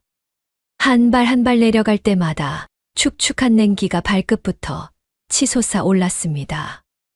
마치 무덤 속으로 들어가는 것 같았습니다. 지하 공간은 생각보다 넓었습니다. 습기로 눅눅한 벽면에는 이끼가 가득했고 바닥에는 고인 물이 질척거렸습니다. 천장은 어른이 겨우 허리를 펼 수 있을 만큼 낮았습니다. 촛불의 미약한 빛이 흔들릴 때마다 벽면에 이끼가 검은 피부처럼 일렁거렸습니다. 칠성이 촛불을 앞으로 내밀자 불빛이 톡을 안쪽을 훑었습니다. 그때 칠성의 시선이 벽면에 멈추었습니다. 흙벽 위에 무언가가 새겨져 있었습니다. 돌조각으로 긁어쓴 글씨였습니다. 비뚤비뚤하고 힘없는 글씨가 벽면을 가득 채우고 있었지요. 어머니, 죄송합니다. 321째. 오늘도 살아있습니다. 칠성의 촛불이 떨렸습니다. 벽면의 글씨는 위에서 아래로 빽빽하게 이어져 있었는데 아래로 갈수록 글씨가 작아지고 흐려졌습니다. 마지막 줄은 거의 읽을 수 없을 만큼 힘이 빠져 있었습니다. 바람이 불 때마다 어머니 곡소리가 들립니다. 그 소리 때문에 버팁니다. 어머니가 울고 계시니 죽을 수가 없습니다. 월선의 눈에서 눈물이 쏟아졌습니다. 말이 나오지 않았습니다. 3년 동안 아들 무덤 앞에서 하루도 빠지지 않고 울었던 그 곡소리가 바람을 타고 이 지하 토굴까지 닿아 있었던 것입니다. 마을 사람들은 미쳤다고 수군거렸고 자신조차 허공에 대고 우는 줄만 알았는데 그 울음은 허공으로 흩어진 것이 아니었습니다. 살아있는 아들에게 가닿아 있었습니다. 그리고 그 불빛 끝에 움직이는 것이 있었습니다. 토굴 가장 깊은 곳이었습니다. 벽면에 박힌 쇠고리에 굵은 쇠사슬이 연결되어 있었고 그 사슬 끝에 사내 한 명이 묶여 있었습니다. 무릎을 끌어안고 웅크린 모습이 짐승 같았습니다. 찢어진 옷가지 사이로 앙상한 갈비뼈가 드러나 있었고 엉겨붙은 머리카락은 어깨를 넘겨 등까지 내려와 있었습니다. 수염이 가슴까지 자라 얼굴을 반쯤 덮고 있었지요.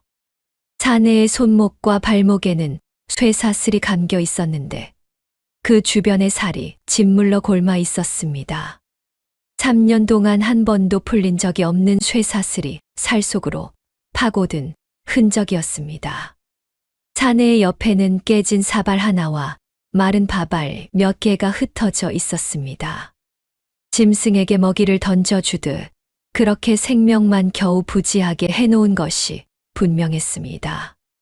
월선의 발이 멈추었습니다. 촛불의 일렁이는 불빛 아래 드러난 사내의 윤곽이 아무리 야위고 흉해졌어도 월선의 눈에는 단번에 익혔습니다. 코의 선, 이마의 각도, 귀의 모양. 그것은 돌아가신 남편의 젊은 시절이었고 25세 과거를 보러 한양에 가겠다며 큰절을 올리던 아들의 얼굴이었습니다. 3년이라는 시간이 아무리 사람을 망가뜨려도 어미의 눈은 속일 수 없었습니다. 상진아.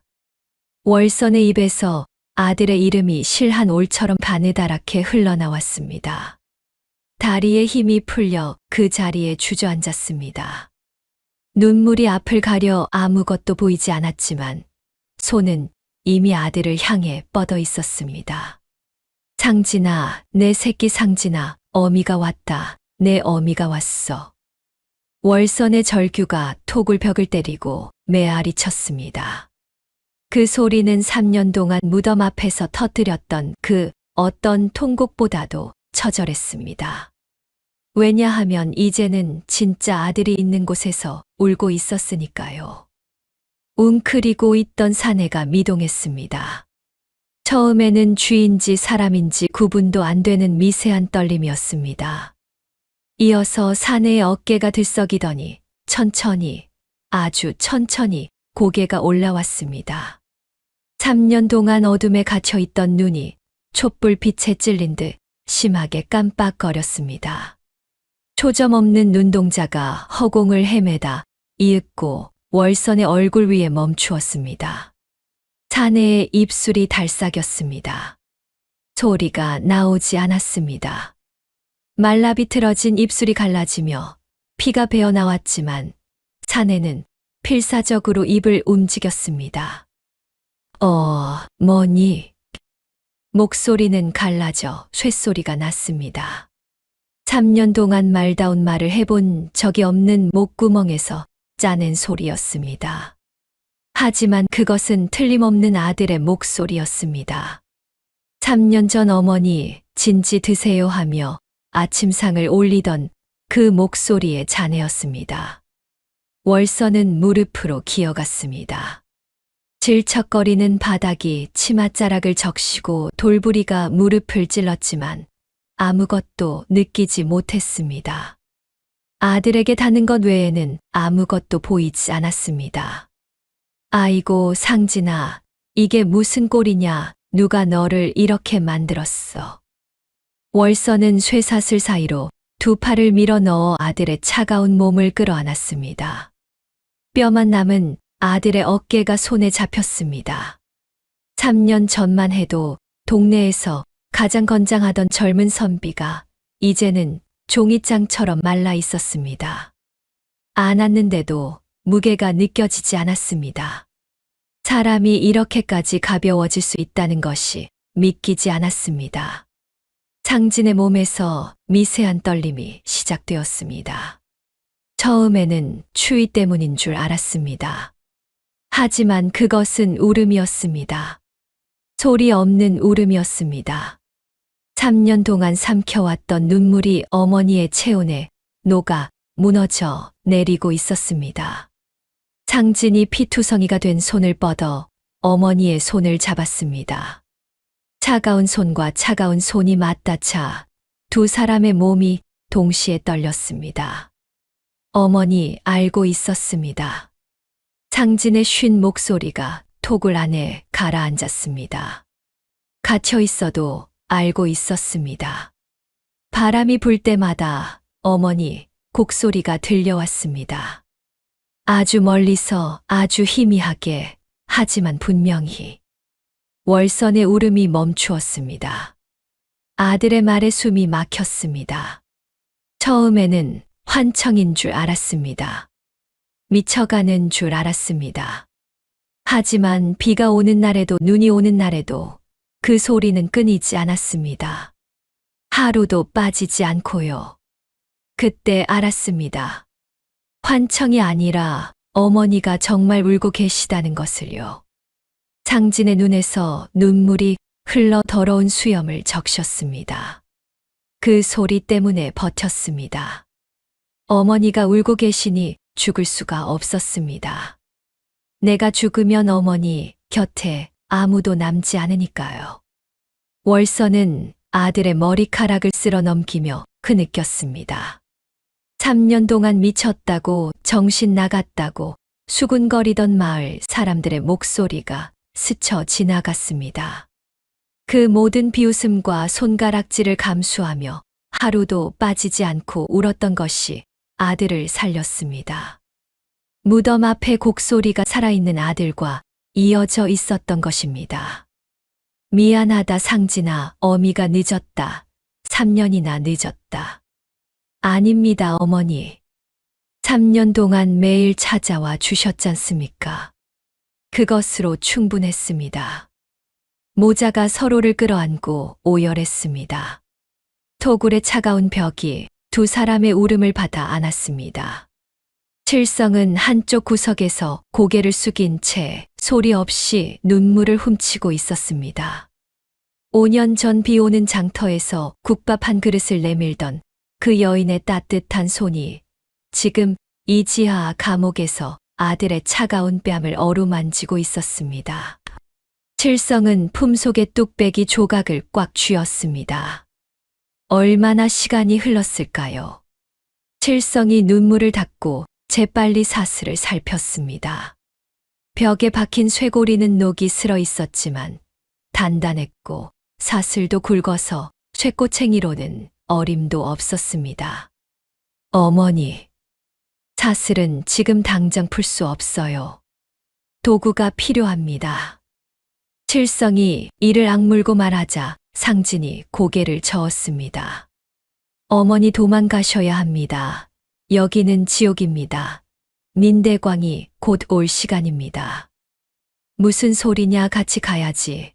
내 너를 두고 어디를 간단 말이냐. 월선이 쇠사슬을 움켜쥐고 미친 듯이 흔들었습니다. 짤그랑 짤그랑 사슬 소리가 토구를 울렸지만 쇠고리는 꿈쩍도 하지 않았습니다.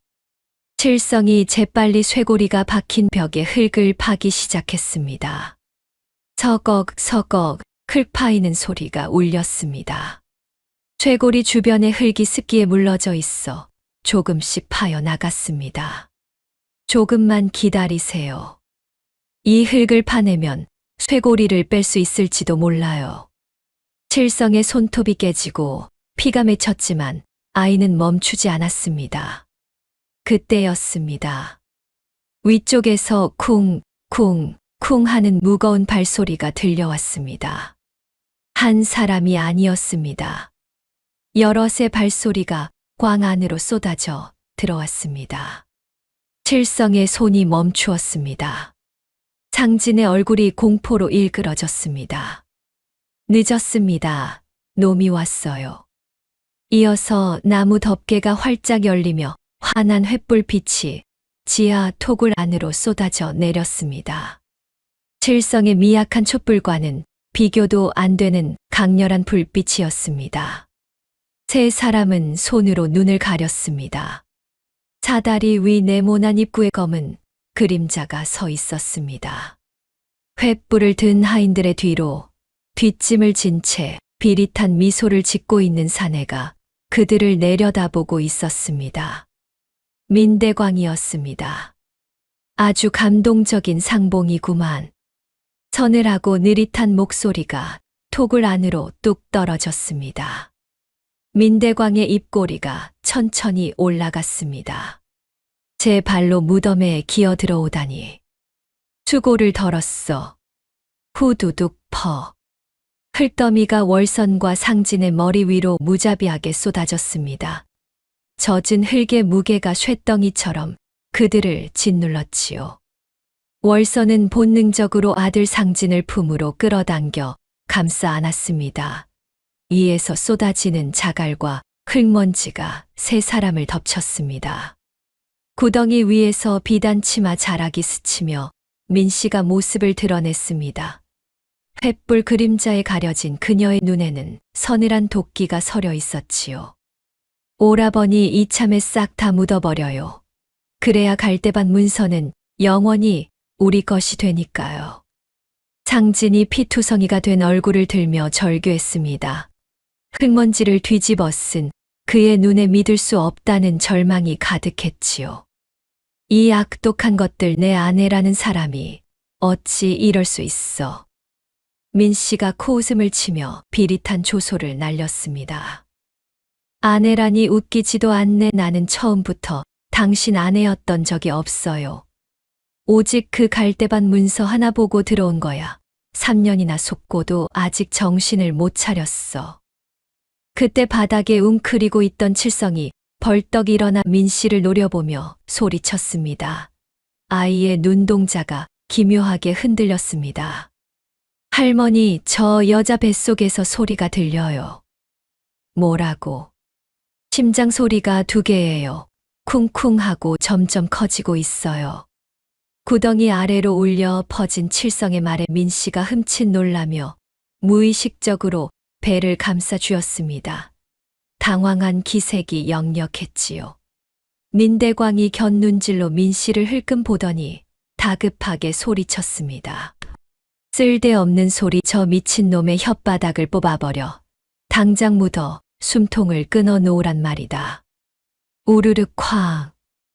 하인들이 다시 삽을 들고 큼지막한 돌덩이까지 굴려 넣었습니다. 구덩이 안은 순식간에 아수라장이 되었고 입구의 빛은 점차 사라져 갔습니다. 칠흑 같은 어둠이 그들을 집어삼키고 공기는 탁해져 숨쉬기조차 힘들었지요. 어머니, 죄송해요. 저 때문에. 상진이 오열하자 월선이 아들의 입을 막으며 단호하게 말했습니다. 그런 소리 말거라. 살아야 한다. 어떻게든 살아야 해. 그 절망적인 순간 칠성이 벽에 귀를 바짝 갖다 댔습니다. 밖에서는 흙 쏟아지는 소리가 천둥처럼 울렸지만 아이의 귀에는 다른 소리가 잡혔습니다. 아주 미세하고 규칙적인 소리였습니다. 졸졸졸. 그것은 물소리였습니다. 미세한 바람 소리도 섞여 있었지요. 칠성의 눈이 어둠 속에서 번뜩였습니다.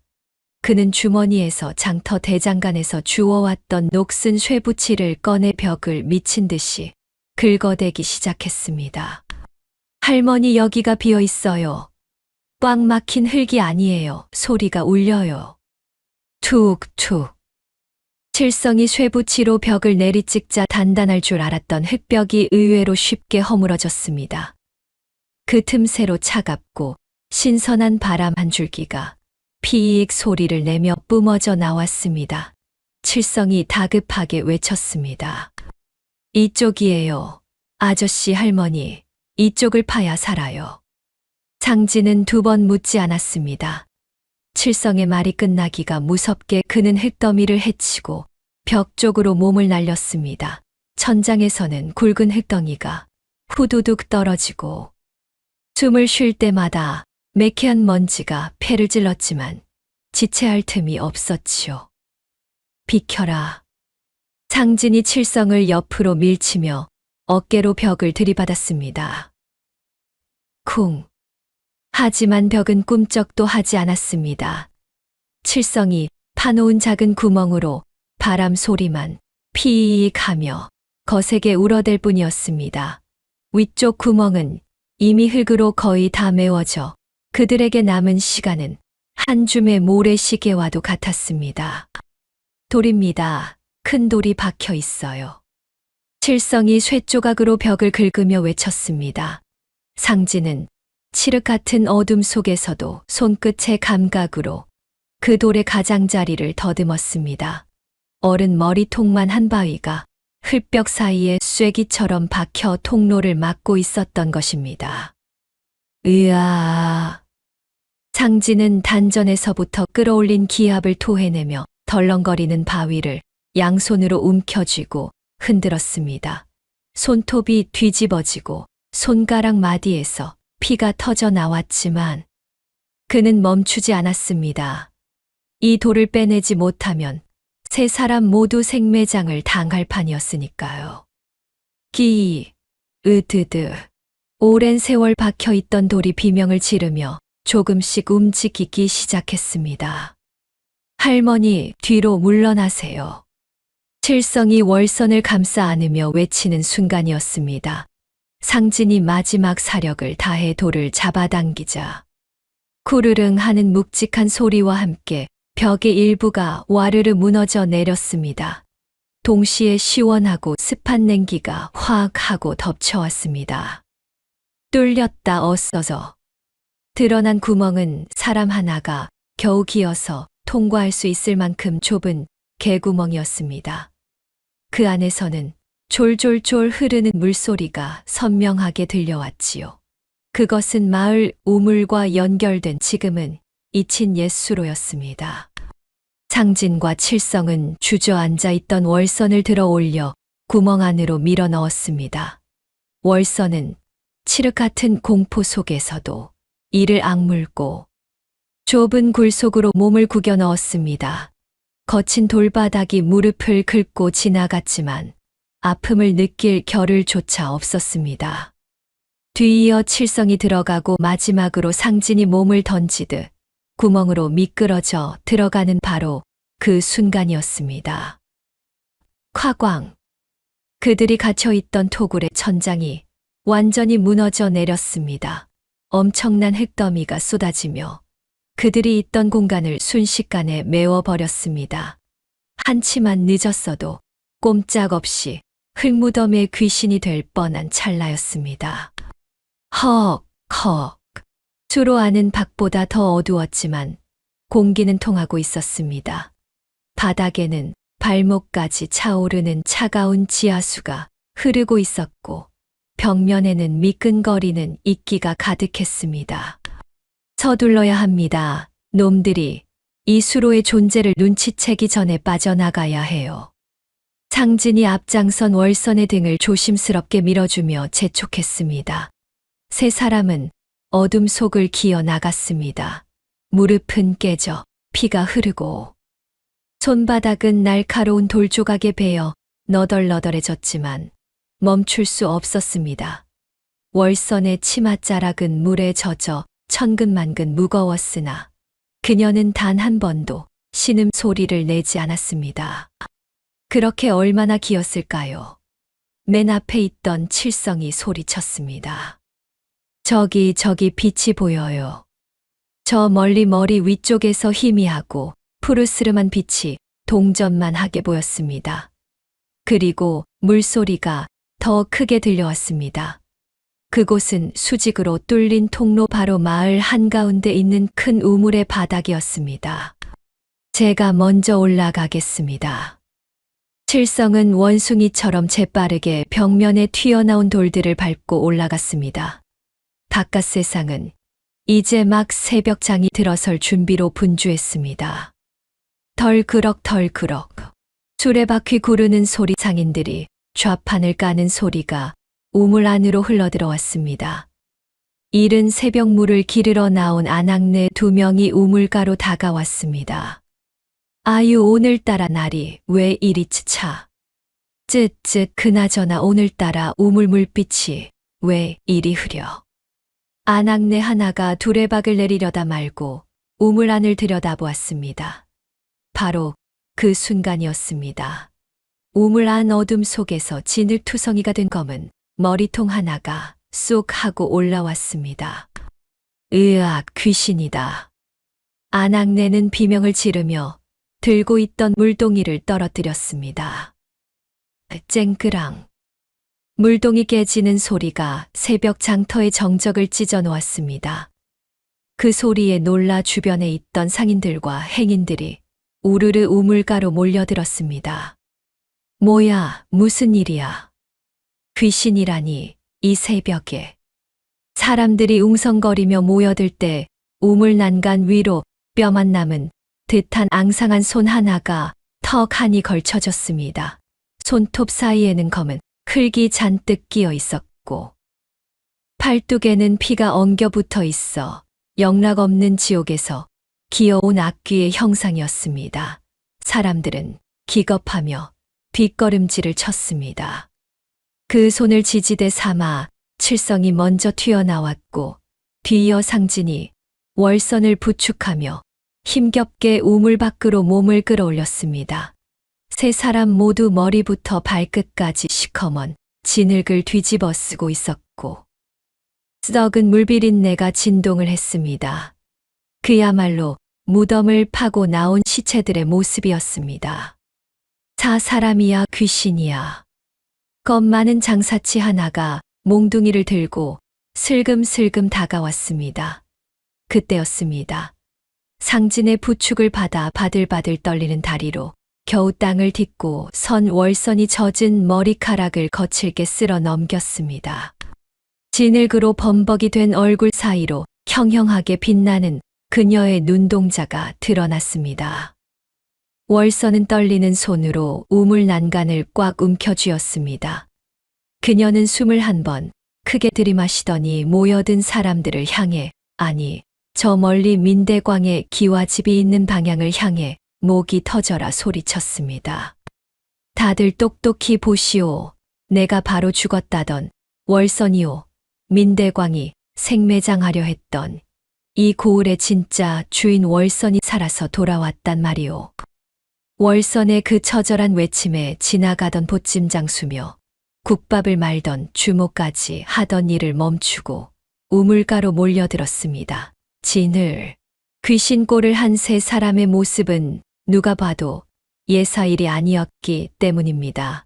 웅성거리는 소리가 파도처럼 커질 때였습니다.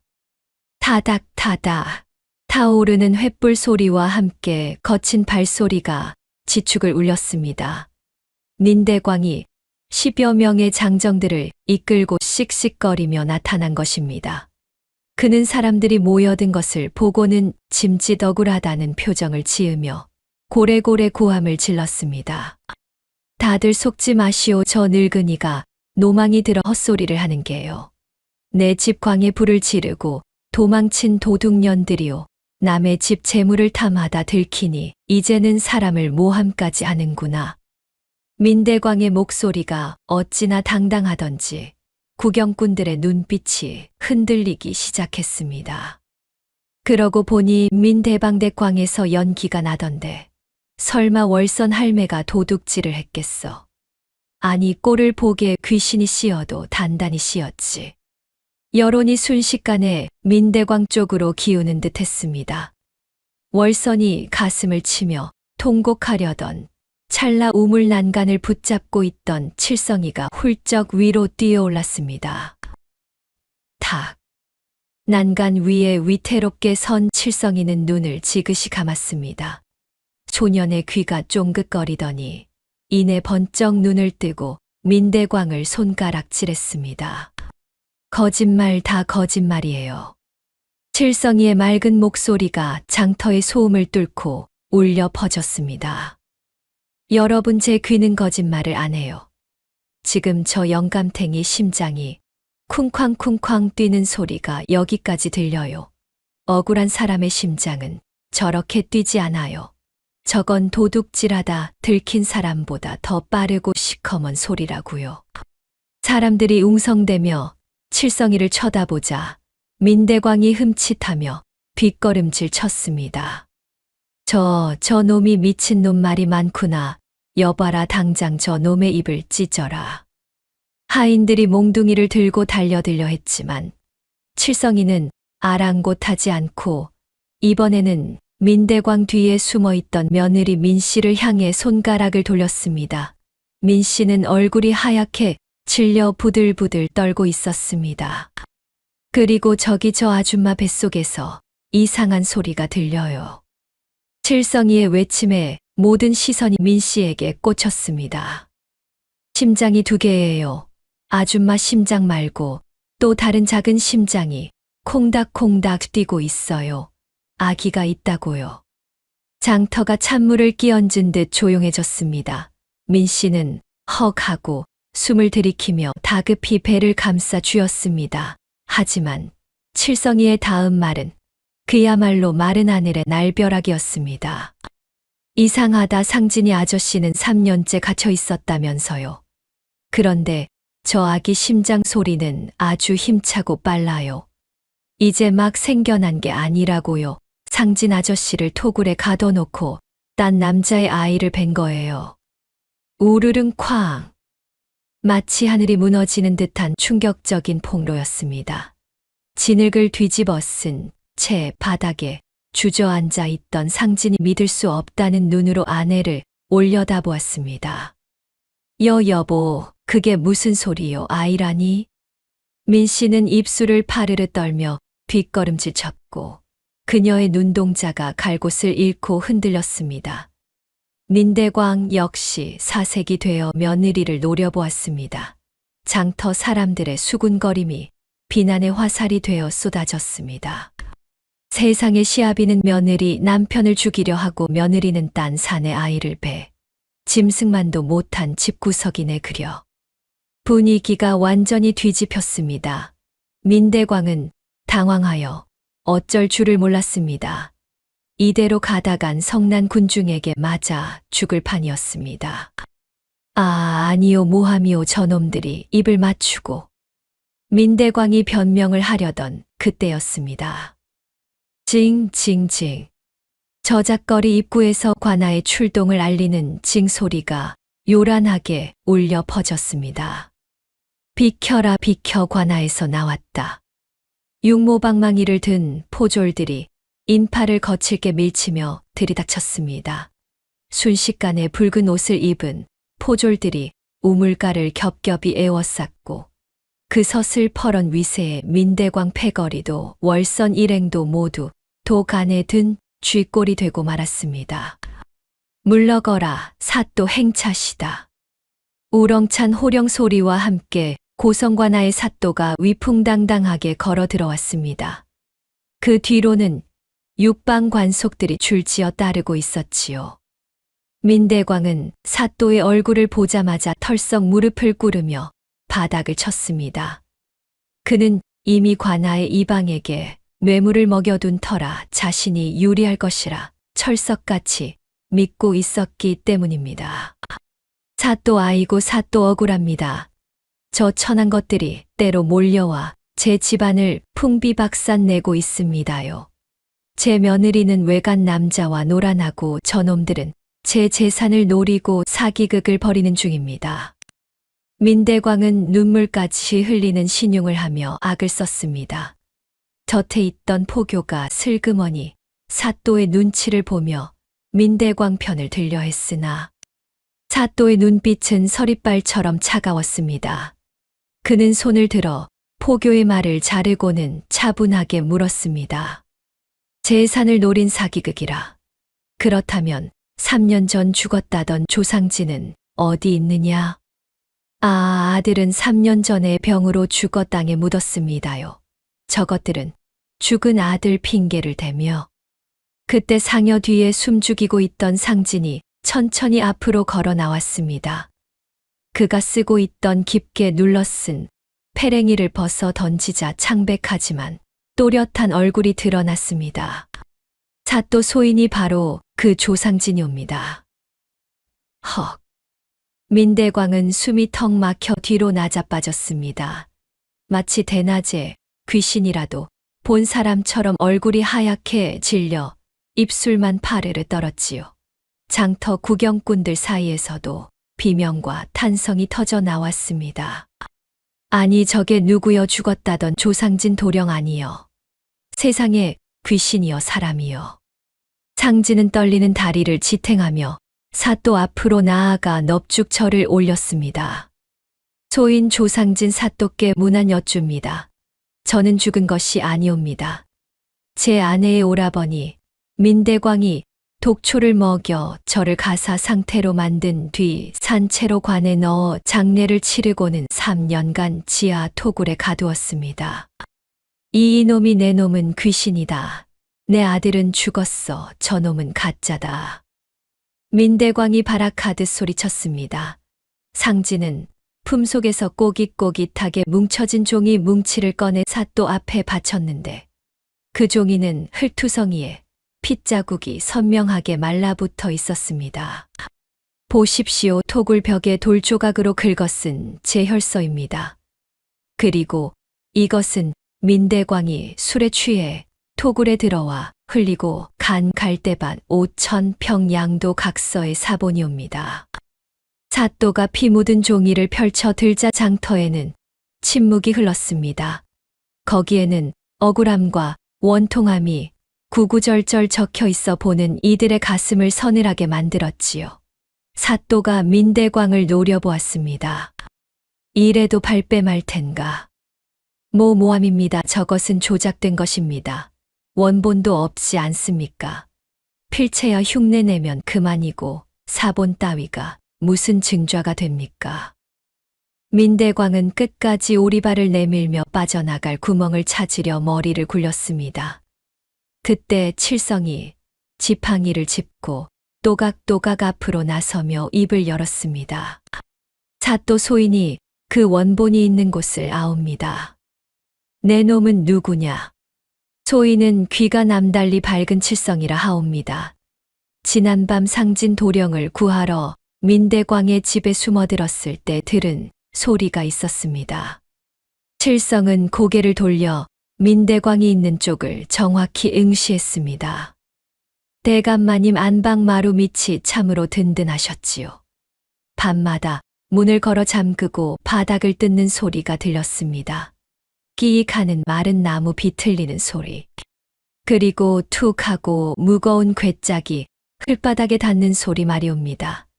안방 문지방에서 왼쪽으로 세 번째 마루장 그 밑이 비어있는 소리가 유독 맑게 울리더이다.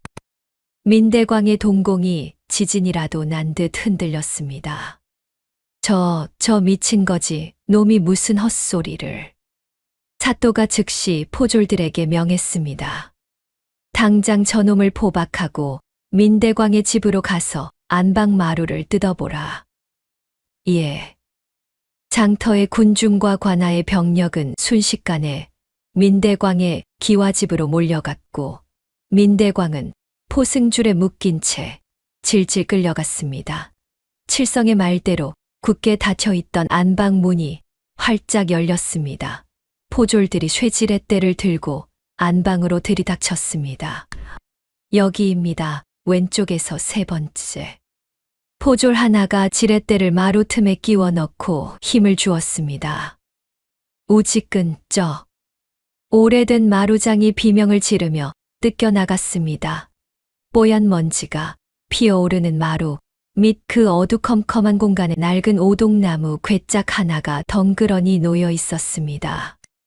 찾았습니다. 여기 괴짝이 있습니다.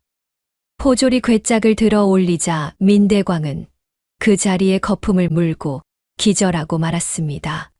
괴짝 뚜껑이 열리자 그 안에는 훔쳐간 갈대밭 문서와 상진을 가두었던 토굴의 열쇠가 고스란히 들어 있었습니다. 이게 무엇이냐?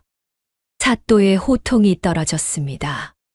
괴짝 안에는 3년 전 사라진 갈대밭 문서와 토굴 열쇠가 고스란히 들어 있었지요. 민 씨가 비명을 질렀습니다. 아이고 오라버니 정신 차리세요. 하지만 이미 늦었습니다. 사또가 명령을 내렸습니다. 증거는 명백하다. 저 악독한 남매를 당장 포박하라. 포졸들이 득달같이 달려들어 민 씨의 머리채를 휘어잡았습니다. 이거 놓아라. 내가 누군지 아느냐. 민 씨가 발악하며 포졸의 팔을 물어뜯으려 했지만 건장한 장정들을 당해낼 수는 없었지요.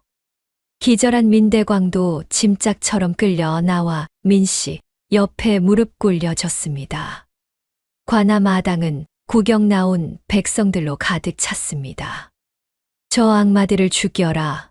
멀쩡한 사람을 가두고 땅을 뺐다니 천벌을 받을 놈들. 분노한 군중이 돌멩이를 던지자 사또가 손을 들어 제지했습니다. 조용히 하라. 국법에 따라 엄히 다스릴 것이다. 사또는 민 씨를 내려다보며 차갑게 물었습니다. 내년은 남편을 토굴에 가두고 시어머니를 속여 재산을 가로챘다. 그 죄를 인정하느냐? 민 씨는 파랗게 질린 얼굴로 고개를 저었습니다. 그러더니 넙죽 월선의 발치로 기어가 바짓가랑이를 잡고 늘어졌습니다. 어머님, 제가 잘못했습니다. 한 번만 용서해 주세요. 저 오라버니가 시킨 일입니다. 저는 그저 시키는 대로 했을 뿐이에요. 그녀는 뻔뻔하게도 모든 죄를 기절한 오빠에게 뒤집어 씌우고 있었습니다.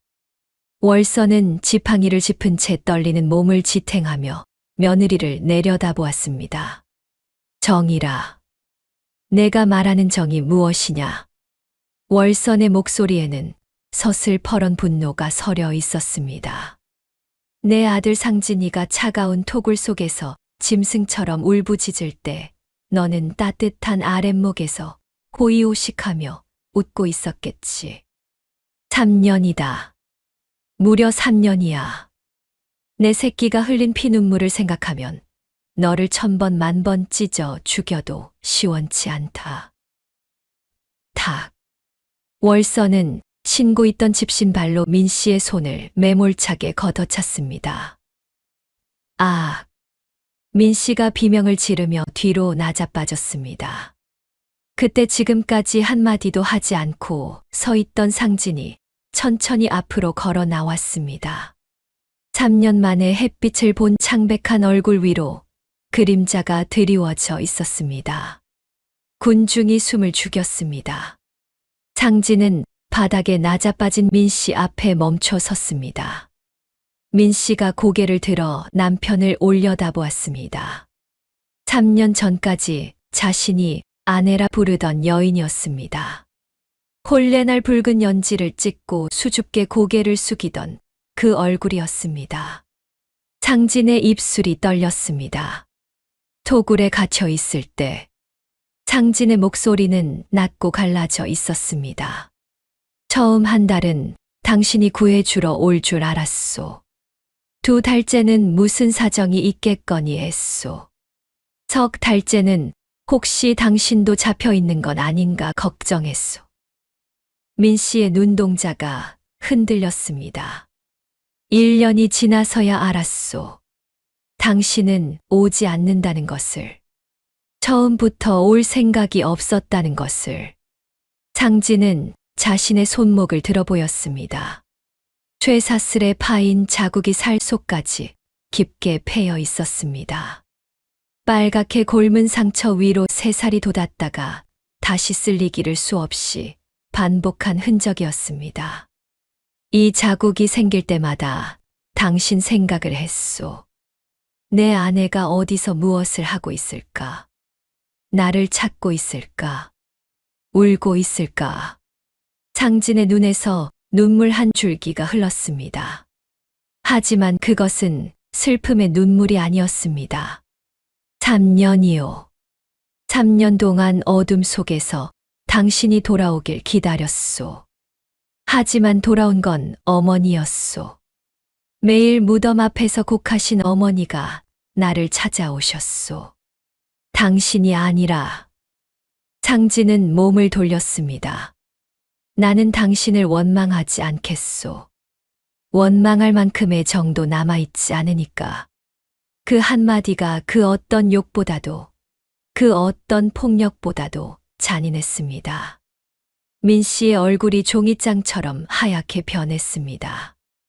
입술이 파르르 떨렸지만 한마디도 나오지 않았습니다. 원망도 분노도 아닌 무관심. 그것이 3년을 배신한 대가였습니다. 상진은 어머니에게로 돌아가 월선의 팔을 부축했습니다. 월선은 아들의 손을 꼭 잡았습니다. 하늘이 보고 땅이 알았다. 당장 내 눈앞에서 사라져라. 사또가 판결을 내렸습니다. 들었느냐? 피해자들의 원한이 하늘을 찌른다. 여봐라, 저 죄인들에게 곤장 50대를 치고 전 재산을 몰수하여 피해자에게 돌려주라. 또한 두 놈 다 천리받고 외딴 섬으로 유배를 보내 다시는 이 땅을 밟지 못하게 하라. 예, 분부 받들겠나이다. 형틀에 매인 남매의 볼기짝 위로 육중한 곤장이 춤을 췄습니다. 철썩, 저거. 으악, 사람 살려, 아이고 나 죽네. 비명 소리가 울려 퍼질 때마다 백성들은 환호했습니다. 50대의 매질이 끝나자 두 남매는 피투성이가 되어 실신했습니다. 포졸들은 축 늘어진 그들을 거적의 마라 수레에 실었습니다. 당장 끌고 가라.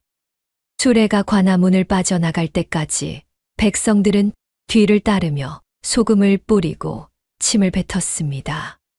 사또는 상진에게 다가와 문서를 쥐어주었습니다. 자, 이것은 원래 주인의 품으로 돌아가는 것이 맞네. 그동안 고생 많았네. 상진과 월서는 사또에게 큰 절을 올리고 칠성에게 몸을 돌렸습니다. 선생님 정말 고맙습니다. 선생님 덕분에 아들을 찾고 모든 것을 되찾았습니다. 월선이 칠성의 거친 손을 잡고 눈물을 흘렸습니다.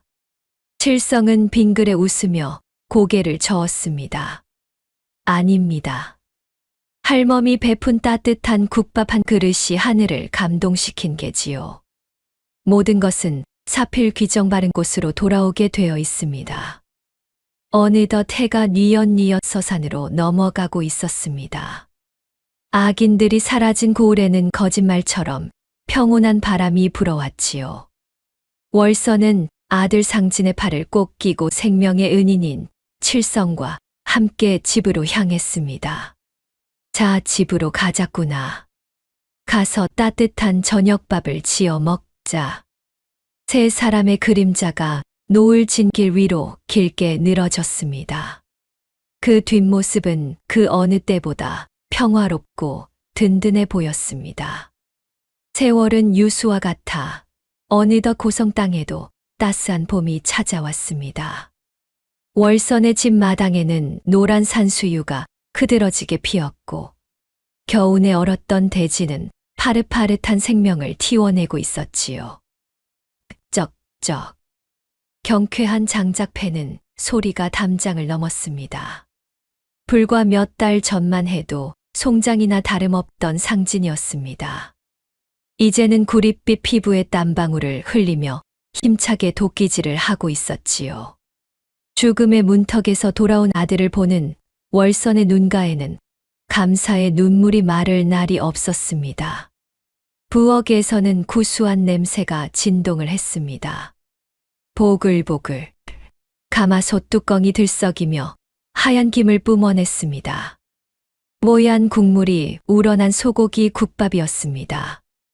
며느리의 계략을 밝혀내고 관아에서 되찾은 재산 덕분에 이제는 끼니 걱정 없이 살게 된 것입니다.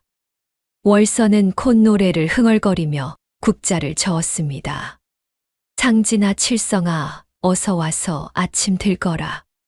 마루에는 칠성이 새하얀 무명옷을 입고 앉아 있었습니다. 거적대기를 뒤집어 쓰고 다니던 거지 아이의 모습은 온데간데 없고 번듯한 도령에 태가 났습니다. 그는 상진이 패놓은 장작을 차곡차곡 쌓으며 환하게 웃고 있었지요. 월선이 김이 모락모락 나는 소반을 들고 마루로 나왔습니다. 상진과 칠성이 얼른 달려가 상을 받아들었습니다. 그런데 칠성의 앞에는 번듯한 사기그릇 대신 여전히 그 볼품없고 이가 빠진 뚝배기가 놓여 있었습니다. 월선이 혀를 차며 물었습니다. 아니, 칠성아. 장터에서 사온 새 그릇이 지천인데 어찌하여 아직도 그 헌 뚝배기에 밥을 먹느냐? 이제는 깨끗한 그릇에 먹지 그러냐? 칠성은 씩 웃으며 뚝배기를 양손으로 감싸 쥐었습니다. 거칠지만 따뜻한 질그릇의 감촉이 손바닥에 전해졌습니다. 후루룩. 국물을 시원하게 마신 칠성이 입가에 묻은 국물을 닦으며 말했습니다. 어머니, 이 그릇이 아니면 그 맛이 안 납니다. 제게는 이 뚝배기가 임금님 수라상에 오르는 금그릇보다 귀합니다. 칠성의 눈망울이 촉촉해졌습니다. 제가 가장 배고프고 서러웠던 날, 어머니께서 따뜻한 밥을 꾹꾹 눌러 담아주셨던 그릇 아닙니까? 여기에는 밥만 담긴 게 아니라 사람을 살리는 어머니의 마음이 담겨 있습니다. 그래서 저는 평생 이 뚝배기에 밥을 먹을 것입니다. 월서는 가슴이 먹먹해져 말없이 칠성의 손등을 어루만졌습니다. 그 거친 손등 위로 따뜻한 봄바람이 스치고 지나갔습니다. 낡고 깨진 뚝배기 하나가 죽어가던 아들을 살리고 의지할 곳 없던 고아의 운명을 바꾼 것입니다. 세상 사람들이 비웃던 그 하찮은 그릇에 사실은 사람을 살리는 가장 위대한 약이 담겨 있었던 셈이지요. 상진이 웃으며 거들었습니다. 칠성이 말이 맞네. 그 뚝배기가 우리 집 갑오일세. 세 사람의 웃음소리가 봄바람을 타고 고성고을 전체로 퍼져나가는 듯했습니다. 깍깍. 때마침 담장 너머로 까치 한 쌍이 날아와 지적이었습니다. 마치 이들의 앞날에 좋은 일만 가득할 것이라고 축복하는 듯했지요. 착한 마음은 돌고 돌아 반드시 복이 되어 돌아온다는 것. 그것은 고성 땅에 심어진 변치 않는 진리였습니다. 오늘의 이야기가 마음에 와닿으셨다면 주변 분들에게 공유해주세요. 따뜻한 댓글 한마디도 부탁드립니다.